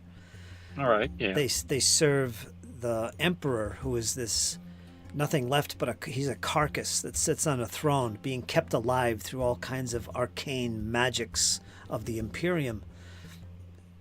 Some would say that he's actually dead, but he doesn't speak. He doesn't, he's basically a husk sitting on a throne. And the Adeptus Sororitas are the Sisters of Battle. They were originally the bodyguards of the Emperor, and they still serve in some capacity of that. And they're basically nuns with guns, and they go around the galaxy. The various sub-factions of Sisters go around, seeing to the needs of the people, the common people, as well as those that serve the Emperor directly, spreading the word. I love that. The Space Marines are the elite soldiers who form into chapters. There's 1,000 chapters of Space Marines, and each chapter contains 1,000 modified humans from various planets in the galaxy. So they bring their own traditions and cultures to each chapter. And each chapter has what's called a gene seed. And this gene seed is very protected by each chapter because each chapter has a different type of gene seed. And when you're brought into the Space Marines, this gene seed is implanted in you. And you're given your holy Space Marine armor and weapons and all this. But that's what a chapter of Space Marines are. So there's 1,000 different chapters. Each one is basically a separate faction in the game that you could play. And then there's the Imperial Inquisitors, which are witch hunters and stuff. They track down heretics and destroy them. Then there's the Adeptus Mechanicus, which are another faction. I think they're based on Mars. They create the weapons and the mechanics and the war machines of the Empire. They have their own faction of servitors and so on and such. Then there's the Custodes, the Adeptus Custodes. The Space Marines are known as the Adeptus Astartes, or the Astartes. The Adeptus Custodes are what Jesse's playing. They're like the bodyguards, and in the past they were the companions of the Emperor when he was living. They're probably the closest, or one of the closest factions to the Emperor. And then there's the Imperial Navy, the Imperial Guard, the Adeptus Ministarum or something. That's the Imperial Guard, which are basically the common foot soldiers. They look like, if you ever seen the movie Alien, the Marines, the colony Right. Marines. They look like those guys. They don't have any special armor. They're not superhuman. They're just humans, that serve in the vast, huge armies of the Empire, the Imperium. And that's just some of the factions that serve the Empire. Now, all these factions could fight each other. It happens. But on top of that, there's also the Xenos. There's the Gene Stealers, the Bugs, the Gene Stealer cults, the Tyranids, the Bugs. There's the factions of Chaos, Space Marines who've been converted to Chaos and now serve, the chaotic gods of Nurgle or Khorne or Tzeentch or Slaanesh, the four primal gods of this setting. Space Marines serve them. Imperial Guards serve them. Lots of folks get tempted by the Chaos gods and serve one of the Chaos factions. So there's those. And there's the Eldar, which are basically elves in space. There's the Dark Elder, the Drakari, they're known as. They're the Dark Elves in space. Boy, they're nasty. Then there's the Squats. They're not called Squats anymore. They have a new name now, but there's the Dwarves. Space Dwarves are in the game, the lore. And then there's these are all different factions that you can collect and paint and play. What else is there, James? But do these factions ally with the other factions? They can. They can. I think, like, for example, I remember in the old days when I played 40K back in the 90s, I played Dark Angels. And they could not ally with everybody. They wouldn't even ally with other Space Marine chapters. That was one of their weaknesses. They can't do it. For whatever reason, it's part of their lore. So there are limits on who you can ally with. Right, but one Space Marine chapter can ally with another one. Normally, yeah. There's what's called the Death Watch. They're basically a special chapter of Marines that's made up of elite members from other chapters. They're called the Death Watch. They usually go out on special missions, but they're effectively another chapter, just made up of heroes and such from other chapters. So you'd see some Dark Angels and some Space Wolves and some Blood Angels mixed into their units, There's the Grey Knights. They're another faction of the Imperium. They're almost all psychers. They wield psychic weapons and use psychic energy as part of what they do. They're all dressed in Terminator armor, which is really big, super mega Space Marine armor. It's ancient armor known as Terminator armor. They're the big guys. And they're thus able to wield bigger weapons, more powerful weapons. And the Grey Knights wear all Terminator armor as well, but it's even more advanced. They have psychic hoods on and stuff that help boost their psychic powers and energies and weapons. So that's another faction, the Grey Knights. There's a lot of factions. Yeah, but that's interesting that the factions can ally with themselves now. Like, say, two factions team up, they don't change their heraldry or anything. They just basically team up. Yeah. Okay. So if you wanted to collect multiple armies, you could, and in some cases, it might make sense for them to be in the same side fighting against another opponent. There's orcs, there's space orcs, there's the Tau, and they all have their own lore. That's fun. So, yeah. Boy, I don't know that much. I don't know as much as I used to about the game's lore, but that's kind of what I remember, so.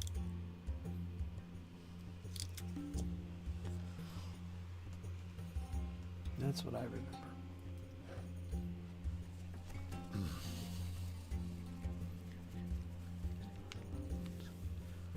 I almost collected Tau at one point. Never painted any, because I couldn't find a faction I wanted to play. Now, Tau, what's that? I don't know how to explain them. They're kind of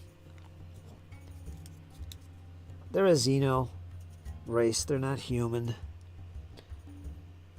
Man, how do I describe them? They're very fragile creatures without their armor. I mean, they're little wimpy creatures. They're funny looking. But they have to wear this armor to go in battle, and it enhances them. They have all... They have all kinds of technology. They run around in battle suits. They almost have an anime vibe to them, if you can imagine. Yeah. In other words, they should be maimed and destroyed. Yeah. Yes, yes. Yeah, especially if you serve the Imperium. Yeah.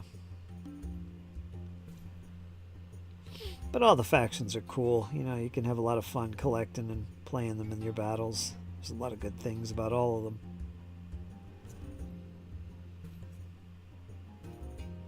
Definitely, you know, like, even though there's a lot of chapters, it definitely feels like they all sort of have their own mythos. They do. They do. They definitely do. And you can make up your own, too. If you want to start your own faction or chapter of Space Marines, yeah, you can do that, too. Or any faction, really. Like the Sisters of Battle, they're divided up into, not chapters, but there's a lot of different factions of Sisters of Battle. I think they're called orders. Like there's a bunch described in here. There's the Order of the Glowing Chalice, the Order of the Thorn, the Order of the Iron Veil, the Order of the Ashen Shrine, the Order of the Wounded Heart, the Order of the Golden Light, and Order of the Sacred Rose, Order of the Argent Shroud, Order of the Eben Chalice, the Order of the Bloody Rose, and mine, the one I do, is the Order of the Valorous Heart. No, I take that back. My order is the Order of the Martyred Lady. Our Martyred Lady. That's the ones I paint and collect. And they all have their own little different colors of armor and stuff, and insignias. So they're kind of like chapters.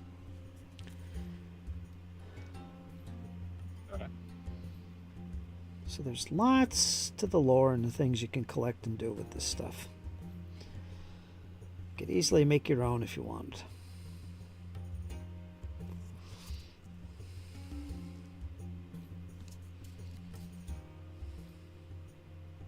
And that's nifty. Like, you can make your own faction, your own units.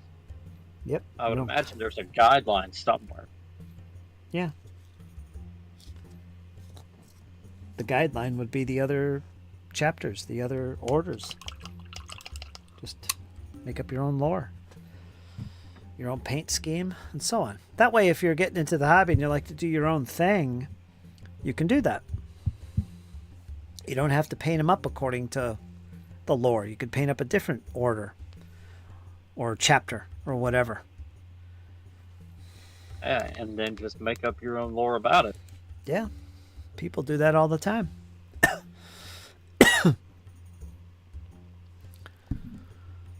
The Butts of the Imperium versus the Warp Farters of Nurgle.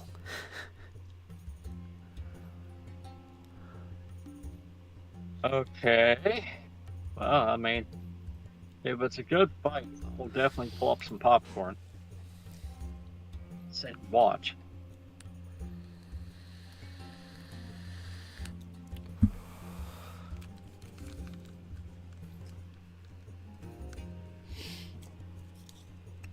One of the best parts about the game is probably its lore.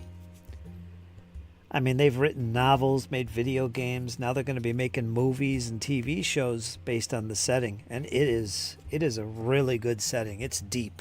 If you like grim, dark, this is what it's all about. As far as sci-fi is concerned. It's a very grim, dark setting where there's only war. Yeah. I'll have to check it out then. Yeah. If you ever want to get into it, you know, just say the word. I'll help you with this stuff, and I'll even print out some stuff for you to help you get started and play the game. Then you'll be able to talk to Rachel's boyfriend. He does Dark Angels too. We got to get her into it. I think that's going to be easier said than done. Bugs. She likes to play bugs. Well, there you go. That's the Tyranids. Rachel's going to be a Tyranid More player. Tyranid than Tyranid. Yeah. Tyranids are like the alien in Aliens. They're kind of like Right. that. Oh, and there's also what you would call undead. They are the... What are they called? What are they called, James? Necrons. The Necrons are ancient machines that have come back to life to serve their masters once again. They're kind of like the Borg, in a way. They're machines. In other words, they need to be cut down. Yeah. And it's hard to keep them dead because they rise once again because they're machines. They have certain powers that can raise them back to life again. So in a way, they're kind of like the undead of sci-fi. They're pretty nasty, the Necrons. That's another faction.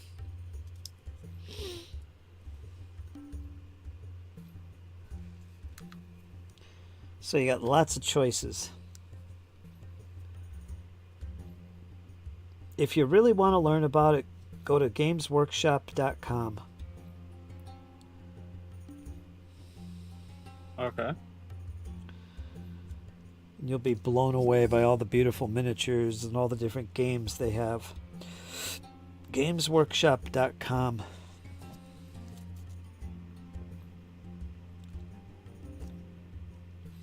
Let's check it out one of these days then. Yeah.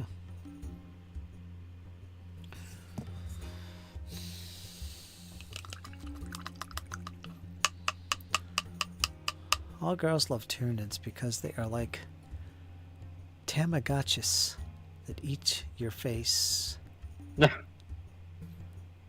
Space Skellies. I do Space Skellies. They are the T-1000s. Yeah, they look like that from Terminator. And are they that hard to put down? I don't know. Nah, they're not that hard. When you kill them, they have a thing called... It's a reanimation thing, and they roll a dice to see if it actually comes back to life after you've just killed it. You gotta kill them again. It's like a 6 on a d6 or something.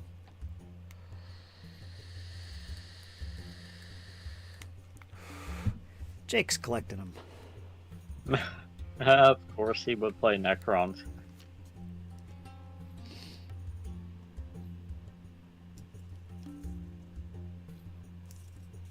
Oh, these guys are nowhere near done. White.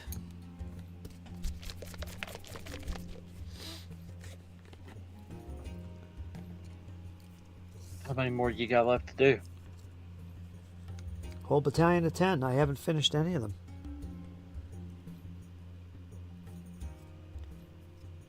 Seems like you're making pretty damn good progress. It's alright. I got the backpacks, the overcoat, which is above the backpack. I've got to paint the muskets. And what am I going to do now? I'm thinking, what was I just going to do? White, white, white. What was I going to do? I forgot what I was going to do. It's white.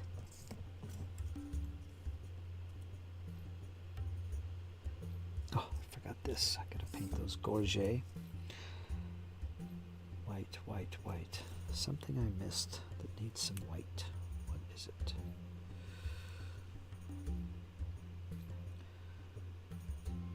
Oh, the drum chords. Let's do the drum chords. Yikes, that's horrible.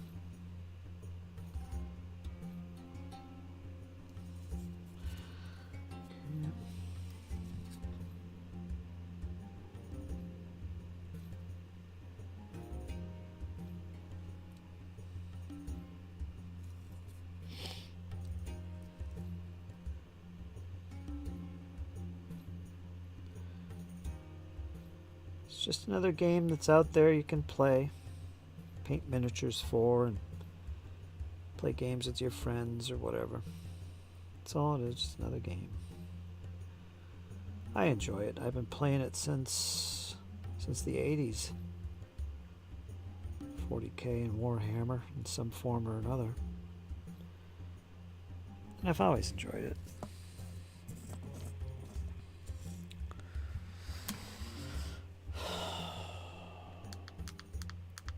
I gotta take a break here.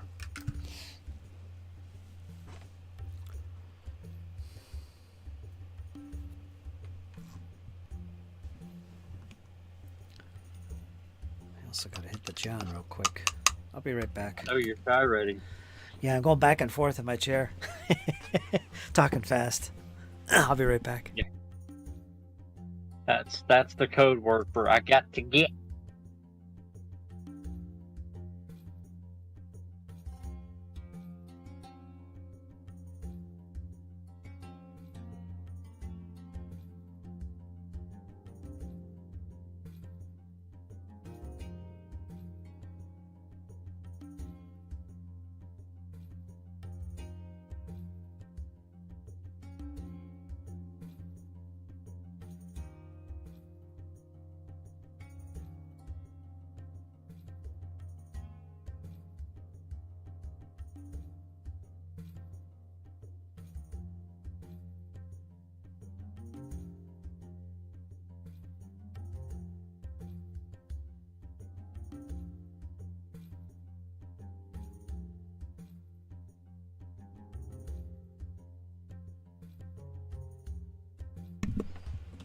Okay, there we are, back again.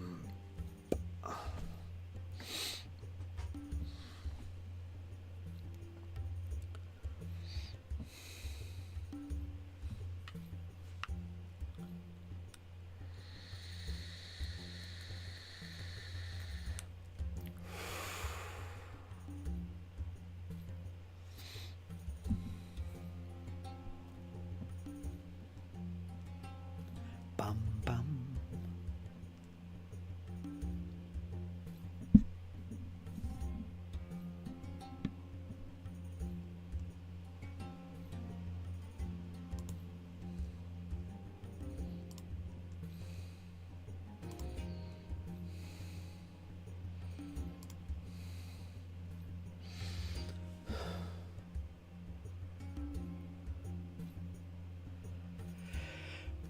Airships.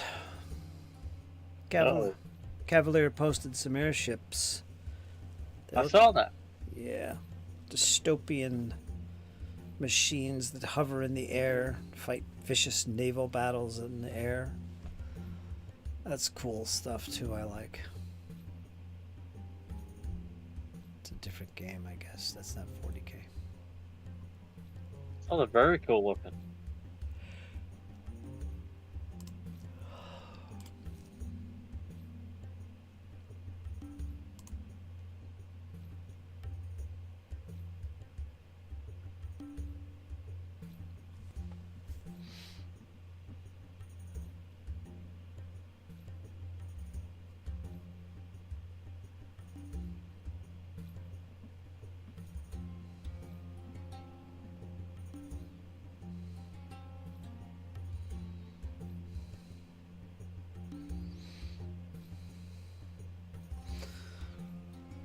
Okay, let me think. What I have to do next, because I want to finish this battalion tonight. We're going to use some gold for the gorget and the eagle, and then I'm going to use some reddish brown for the backpack,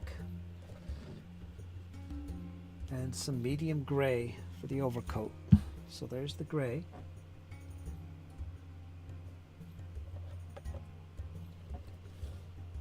Find a good red or brown. I gotta do the muskets, so let me get that brown out. There's some flat brown. Compliments of James. Johns. So John's the Knight of the Order. Sir Johns. Saddle brown. That's not what I use. I use Vallejo red leather. I use that for the backpacks. Craft paint medium gray And then I use for the musket wood, I don't see it here. I might be using this. This is Andrea from the brown set, number 3. It looks kind of light colored. I don't know if I want to use that.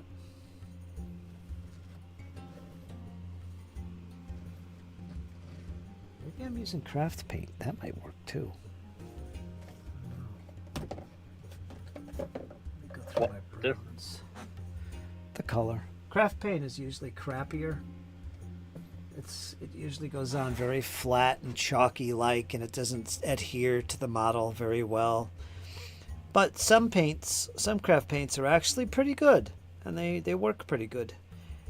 And they're also good for mixing with other paints. Like mix them with something like Vallejo, and you'll get a better quality paint out of it.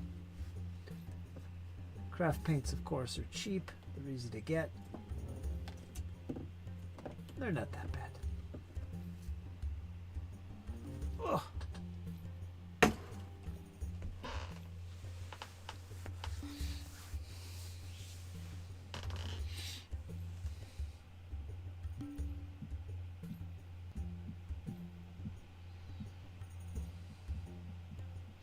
Might actually paint on Saturday some of this commission as well. I usually don't, but I think on Saturday I'm gonna try and finish another battalion, as well as work on my Sisters of Battle and play some Darkest Dungeon. Absolutely. We got some hounds that are needing to be unleashed.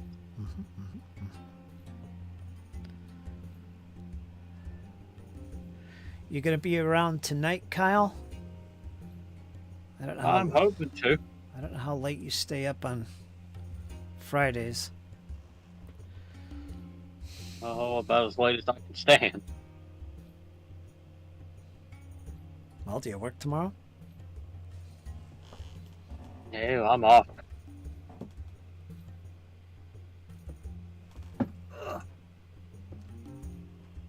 I am off.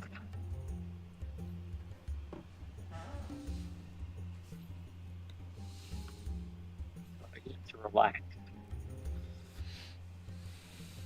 Oh, what the hell that is? I get to relax.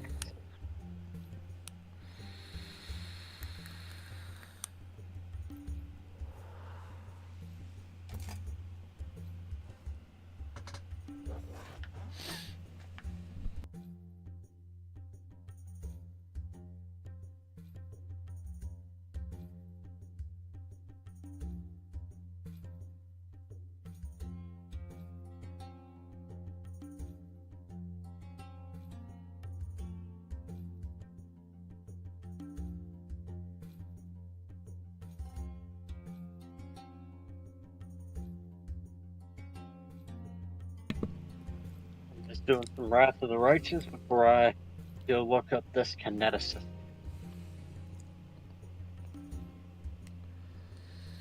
You wanted to try that out later, I'd be down.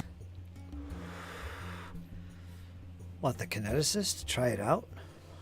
We could I don't play know. test it if you wanted. I don't know if I know the rules enough to do that, but yeah, we could do something like that. I was kind of thinking of rolling some dice tonight of something. I really don't care, but we could try. If you make the character, read up on the rules. I've made characters, so now all I have to do is read up on how everything works. Like on the outside, it looks very complex, but on the inside, it can't be that difficult.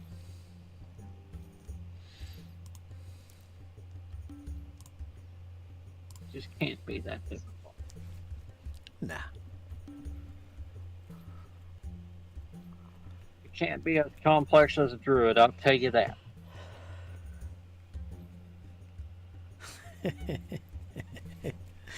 I don't know.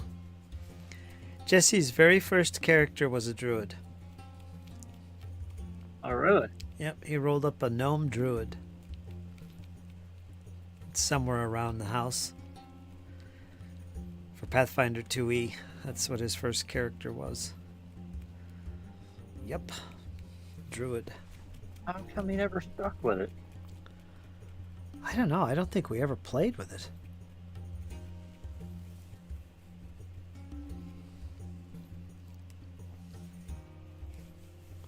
He made it. Think about how a druid would work in this.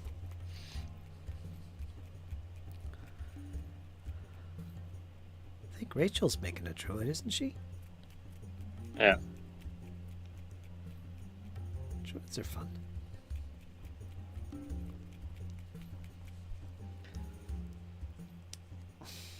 I made one as a backup before I settled on rogue. Or I should say, you talked me into rogue. Yeah, rogues are awesome. Again, they're new to me, but I'm loving it. Totally different kind of personality that I would play. I'm usually a helpful cleric and that kind of thing, a devoted servant and a defender, defensive type player. But the rogue, so different, especially Scalanus. But I love it. No. I love it. I absolutely love it. Gives me a chance to do something out of my comfort zone. And I like it. I like it a lot.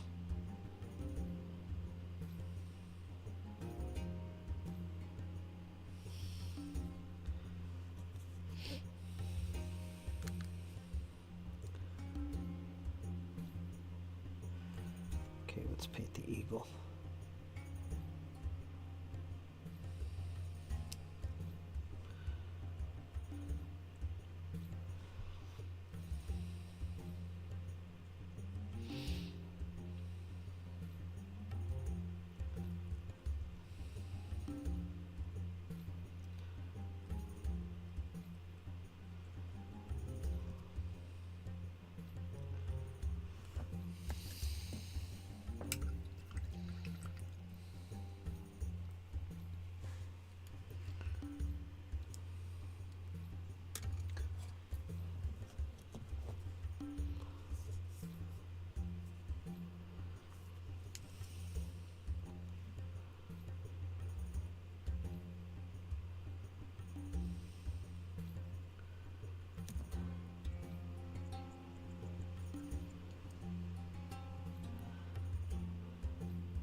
Okay, there's the eagle.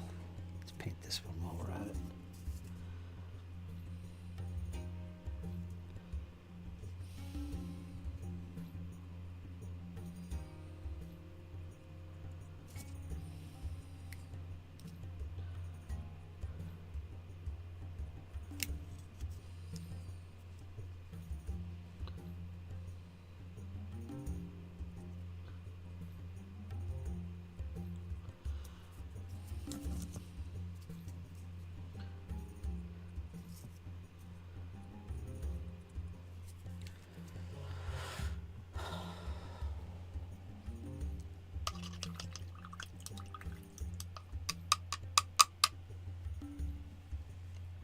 Okay, I should be good here. Let me see if I missed anything else that I didn't paint. Oh, I got this. I gotta fix this. I'm trying to get all these little spots done that I missed so that I could just focus on the backpacks and the muskets. Right now I'm scatterbrained. I'm all over the place with these guys. Keep missing things. Okay.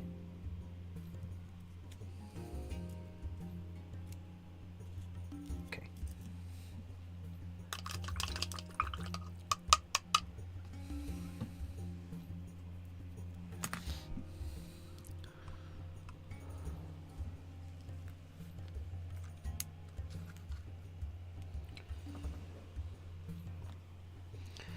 Okay, let's go to the backpacks.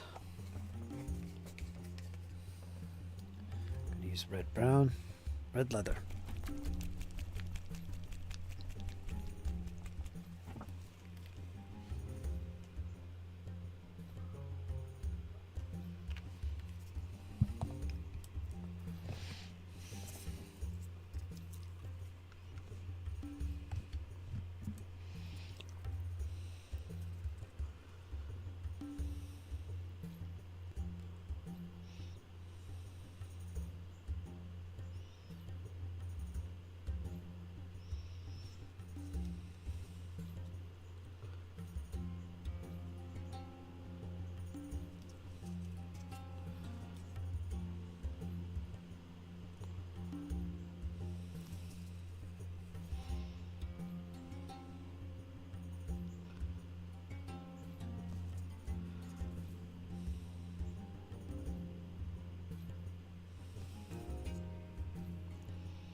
We were right, by the way, Fritz. But what? Everything revolves around that aura. Yeah. If you don't have that aura up, you're not casting anything.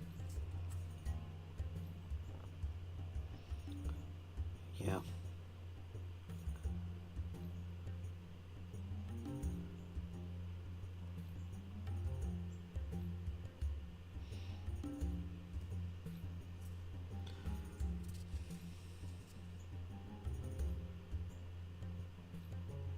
I'm gonna step away real quick and get a snack. I'll be right back. All right, Kyle. Snacks.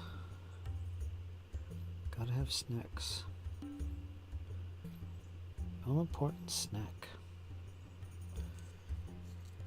Okay, it's 4.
Gotta get Kyle involved in the miniatures here so he could paint along with us.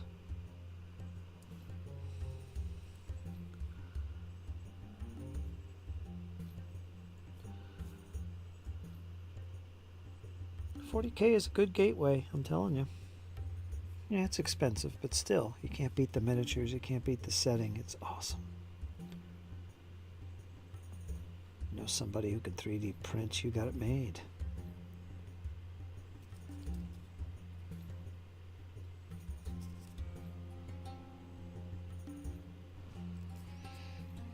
Okay, that's those 4. Okay, that's it. All right, now the overcoat.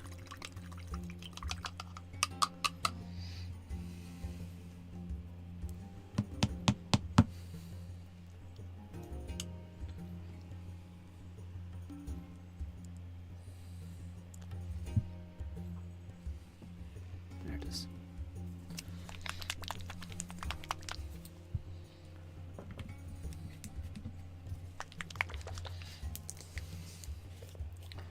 Max will be doing his stream pretty soon, if he's not already.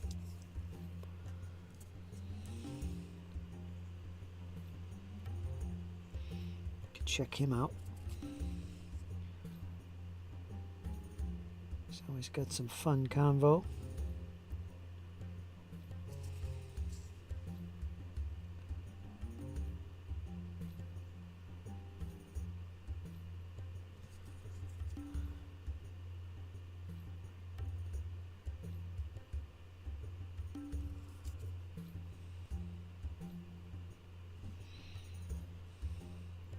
Legion of Myth.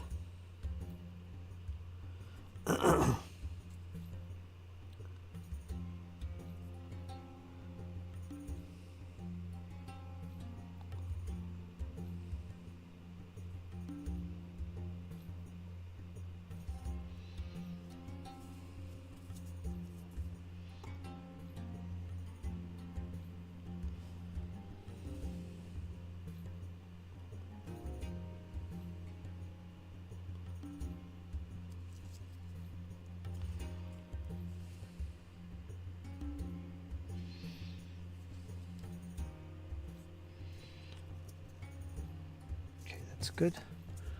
4 more.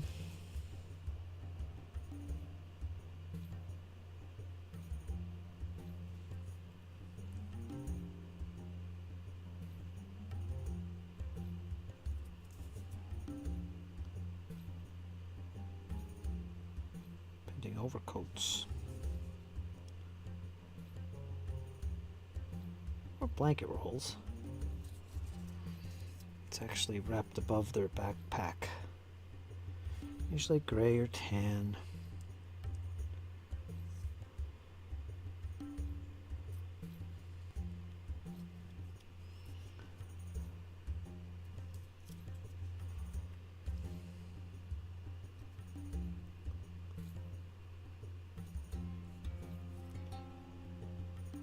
Go.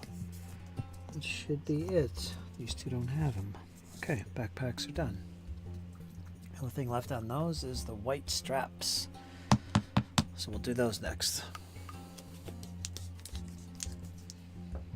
White strapperoonies.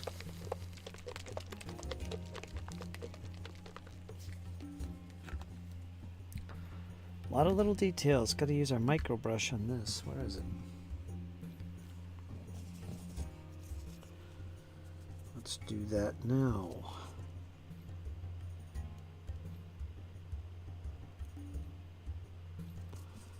Nothing major, just a couple little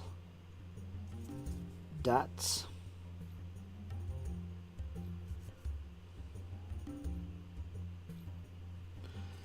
That'll work.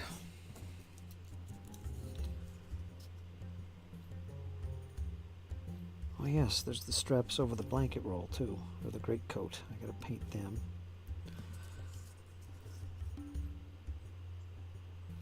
Okay. Do that next.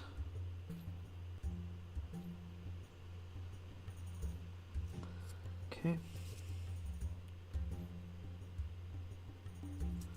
Okay. Beautiful. Awesome. 4 more.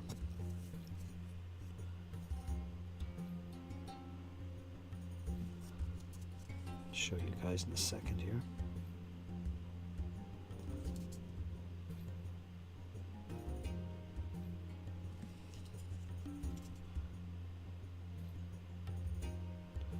Okay, that works.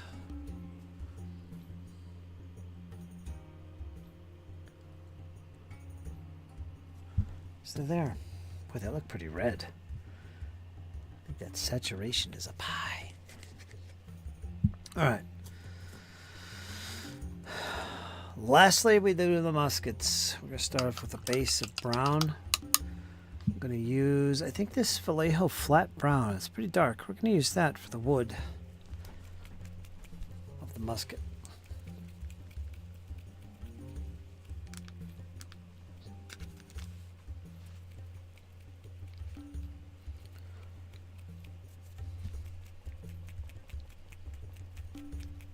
We're almost there.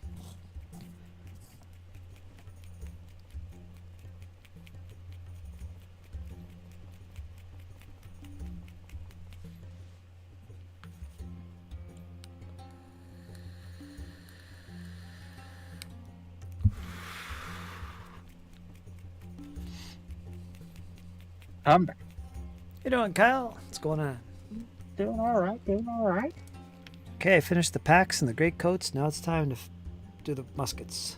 We start off with brown, and then we're going to do silver for the bayonet and the musket barrel.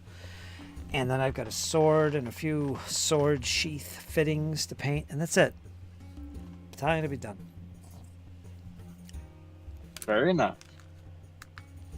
I lost your camera. Hang on a minute. There he is. Got it? Good. Micro brush. I want to use the micro brush.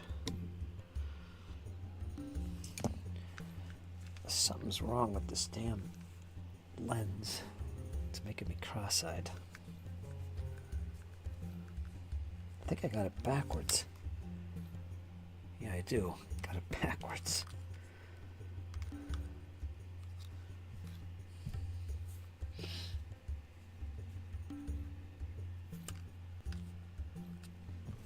There we go, much better.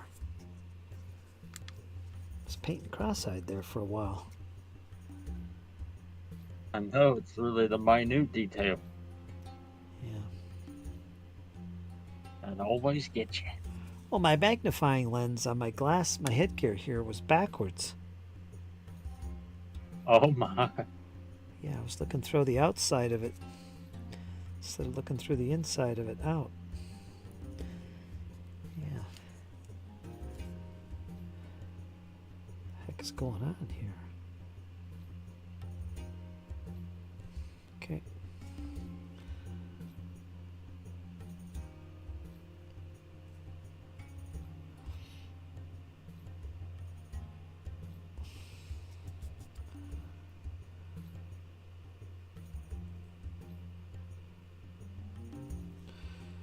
Yeah, I feel like rolling some dice tonight. See if we can get Jesse in here to roll some dice and paint. He might be painting. I'll roll some dice. Definitely down for trying out this kineticist. Yeah, we could do Putting that. it through its paces. We could do that. We'll just make believe we know what we're doing. That's all. Well, I'm reading a guide right now, so You are. You are. I'm faking it till I make it. You are. Because I have no clue. I'll trust you, Kyle. You got this.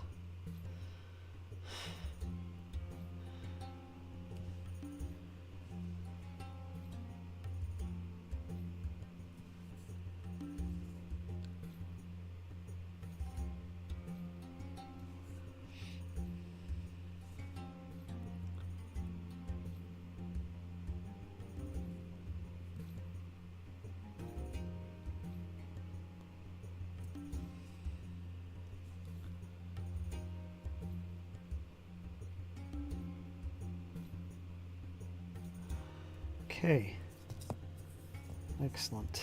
All the wood is done. It's time to do the metal.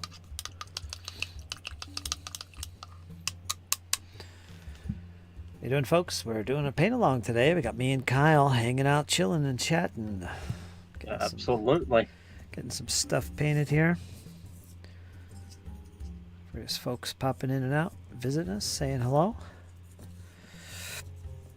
Both in the chat and then the voice. Oh.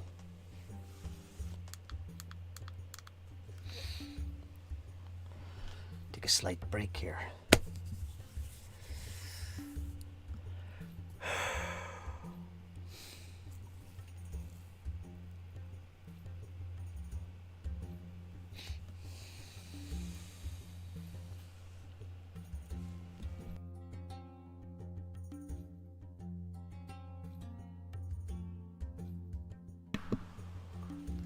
Let's go check Discord, see who's out and about. See if Rachel's hanging out in the community chat again. No, she ain't there. Nah, she ain't. She probably won't never do that again because we drug her into the other chat. She wasn't ready for that. Nah, she's okay. No, I don't see Jesse.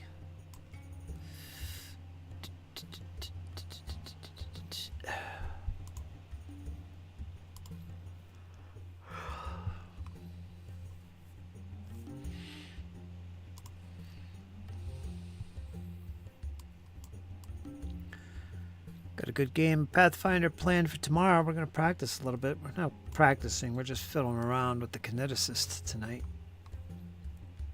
Yeah, we're trying something different.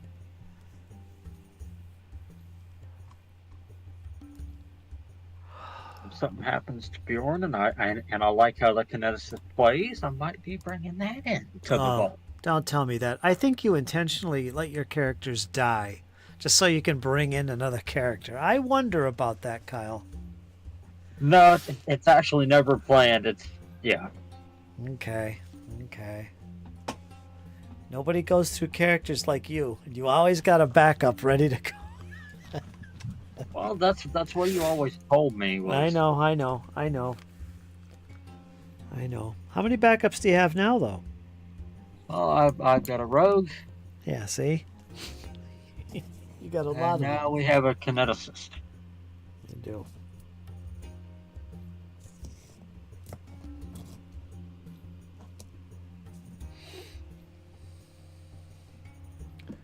Let's grab some steel. Steal. Let me double check something here. There we go. T1000s. Yes.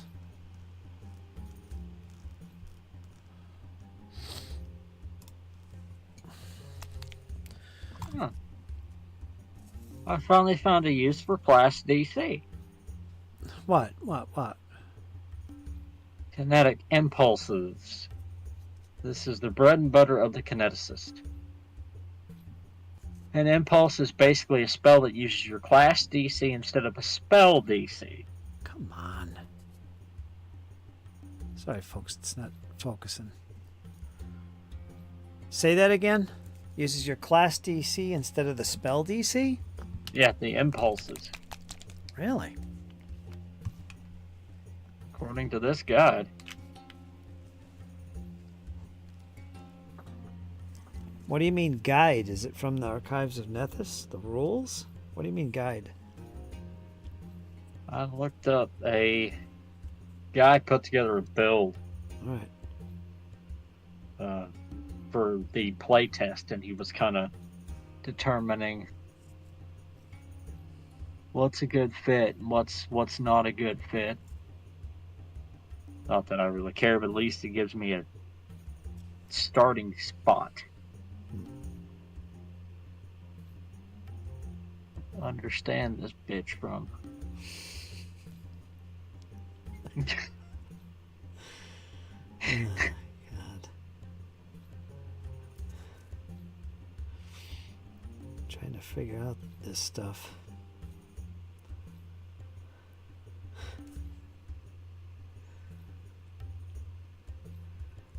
There we go. Got some bayonets painted.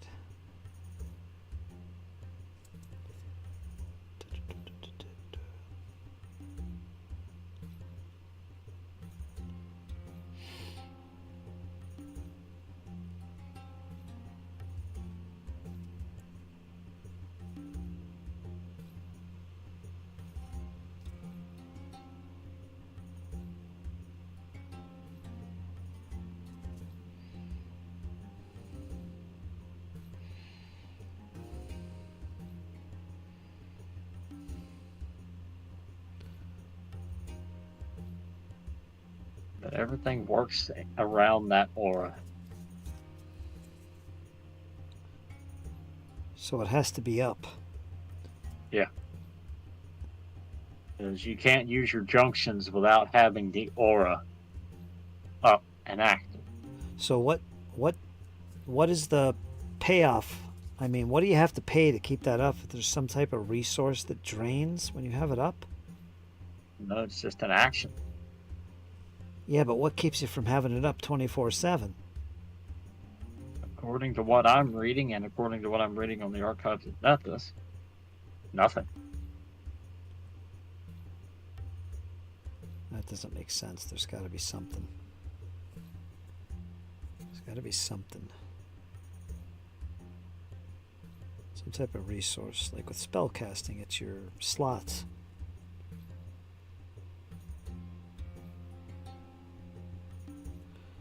Whoops.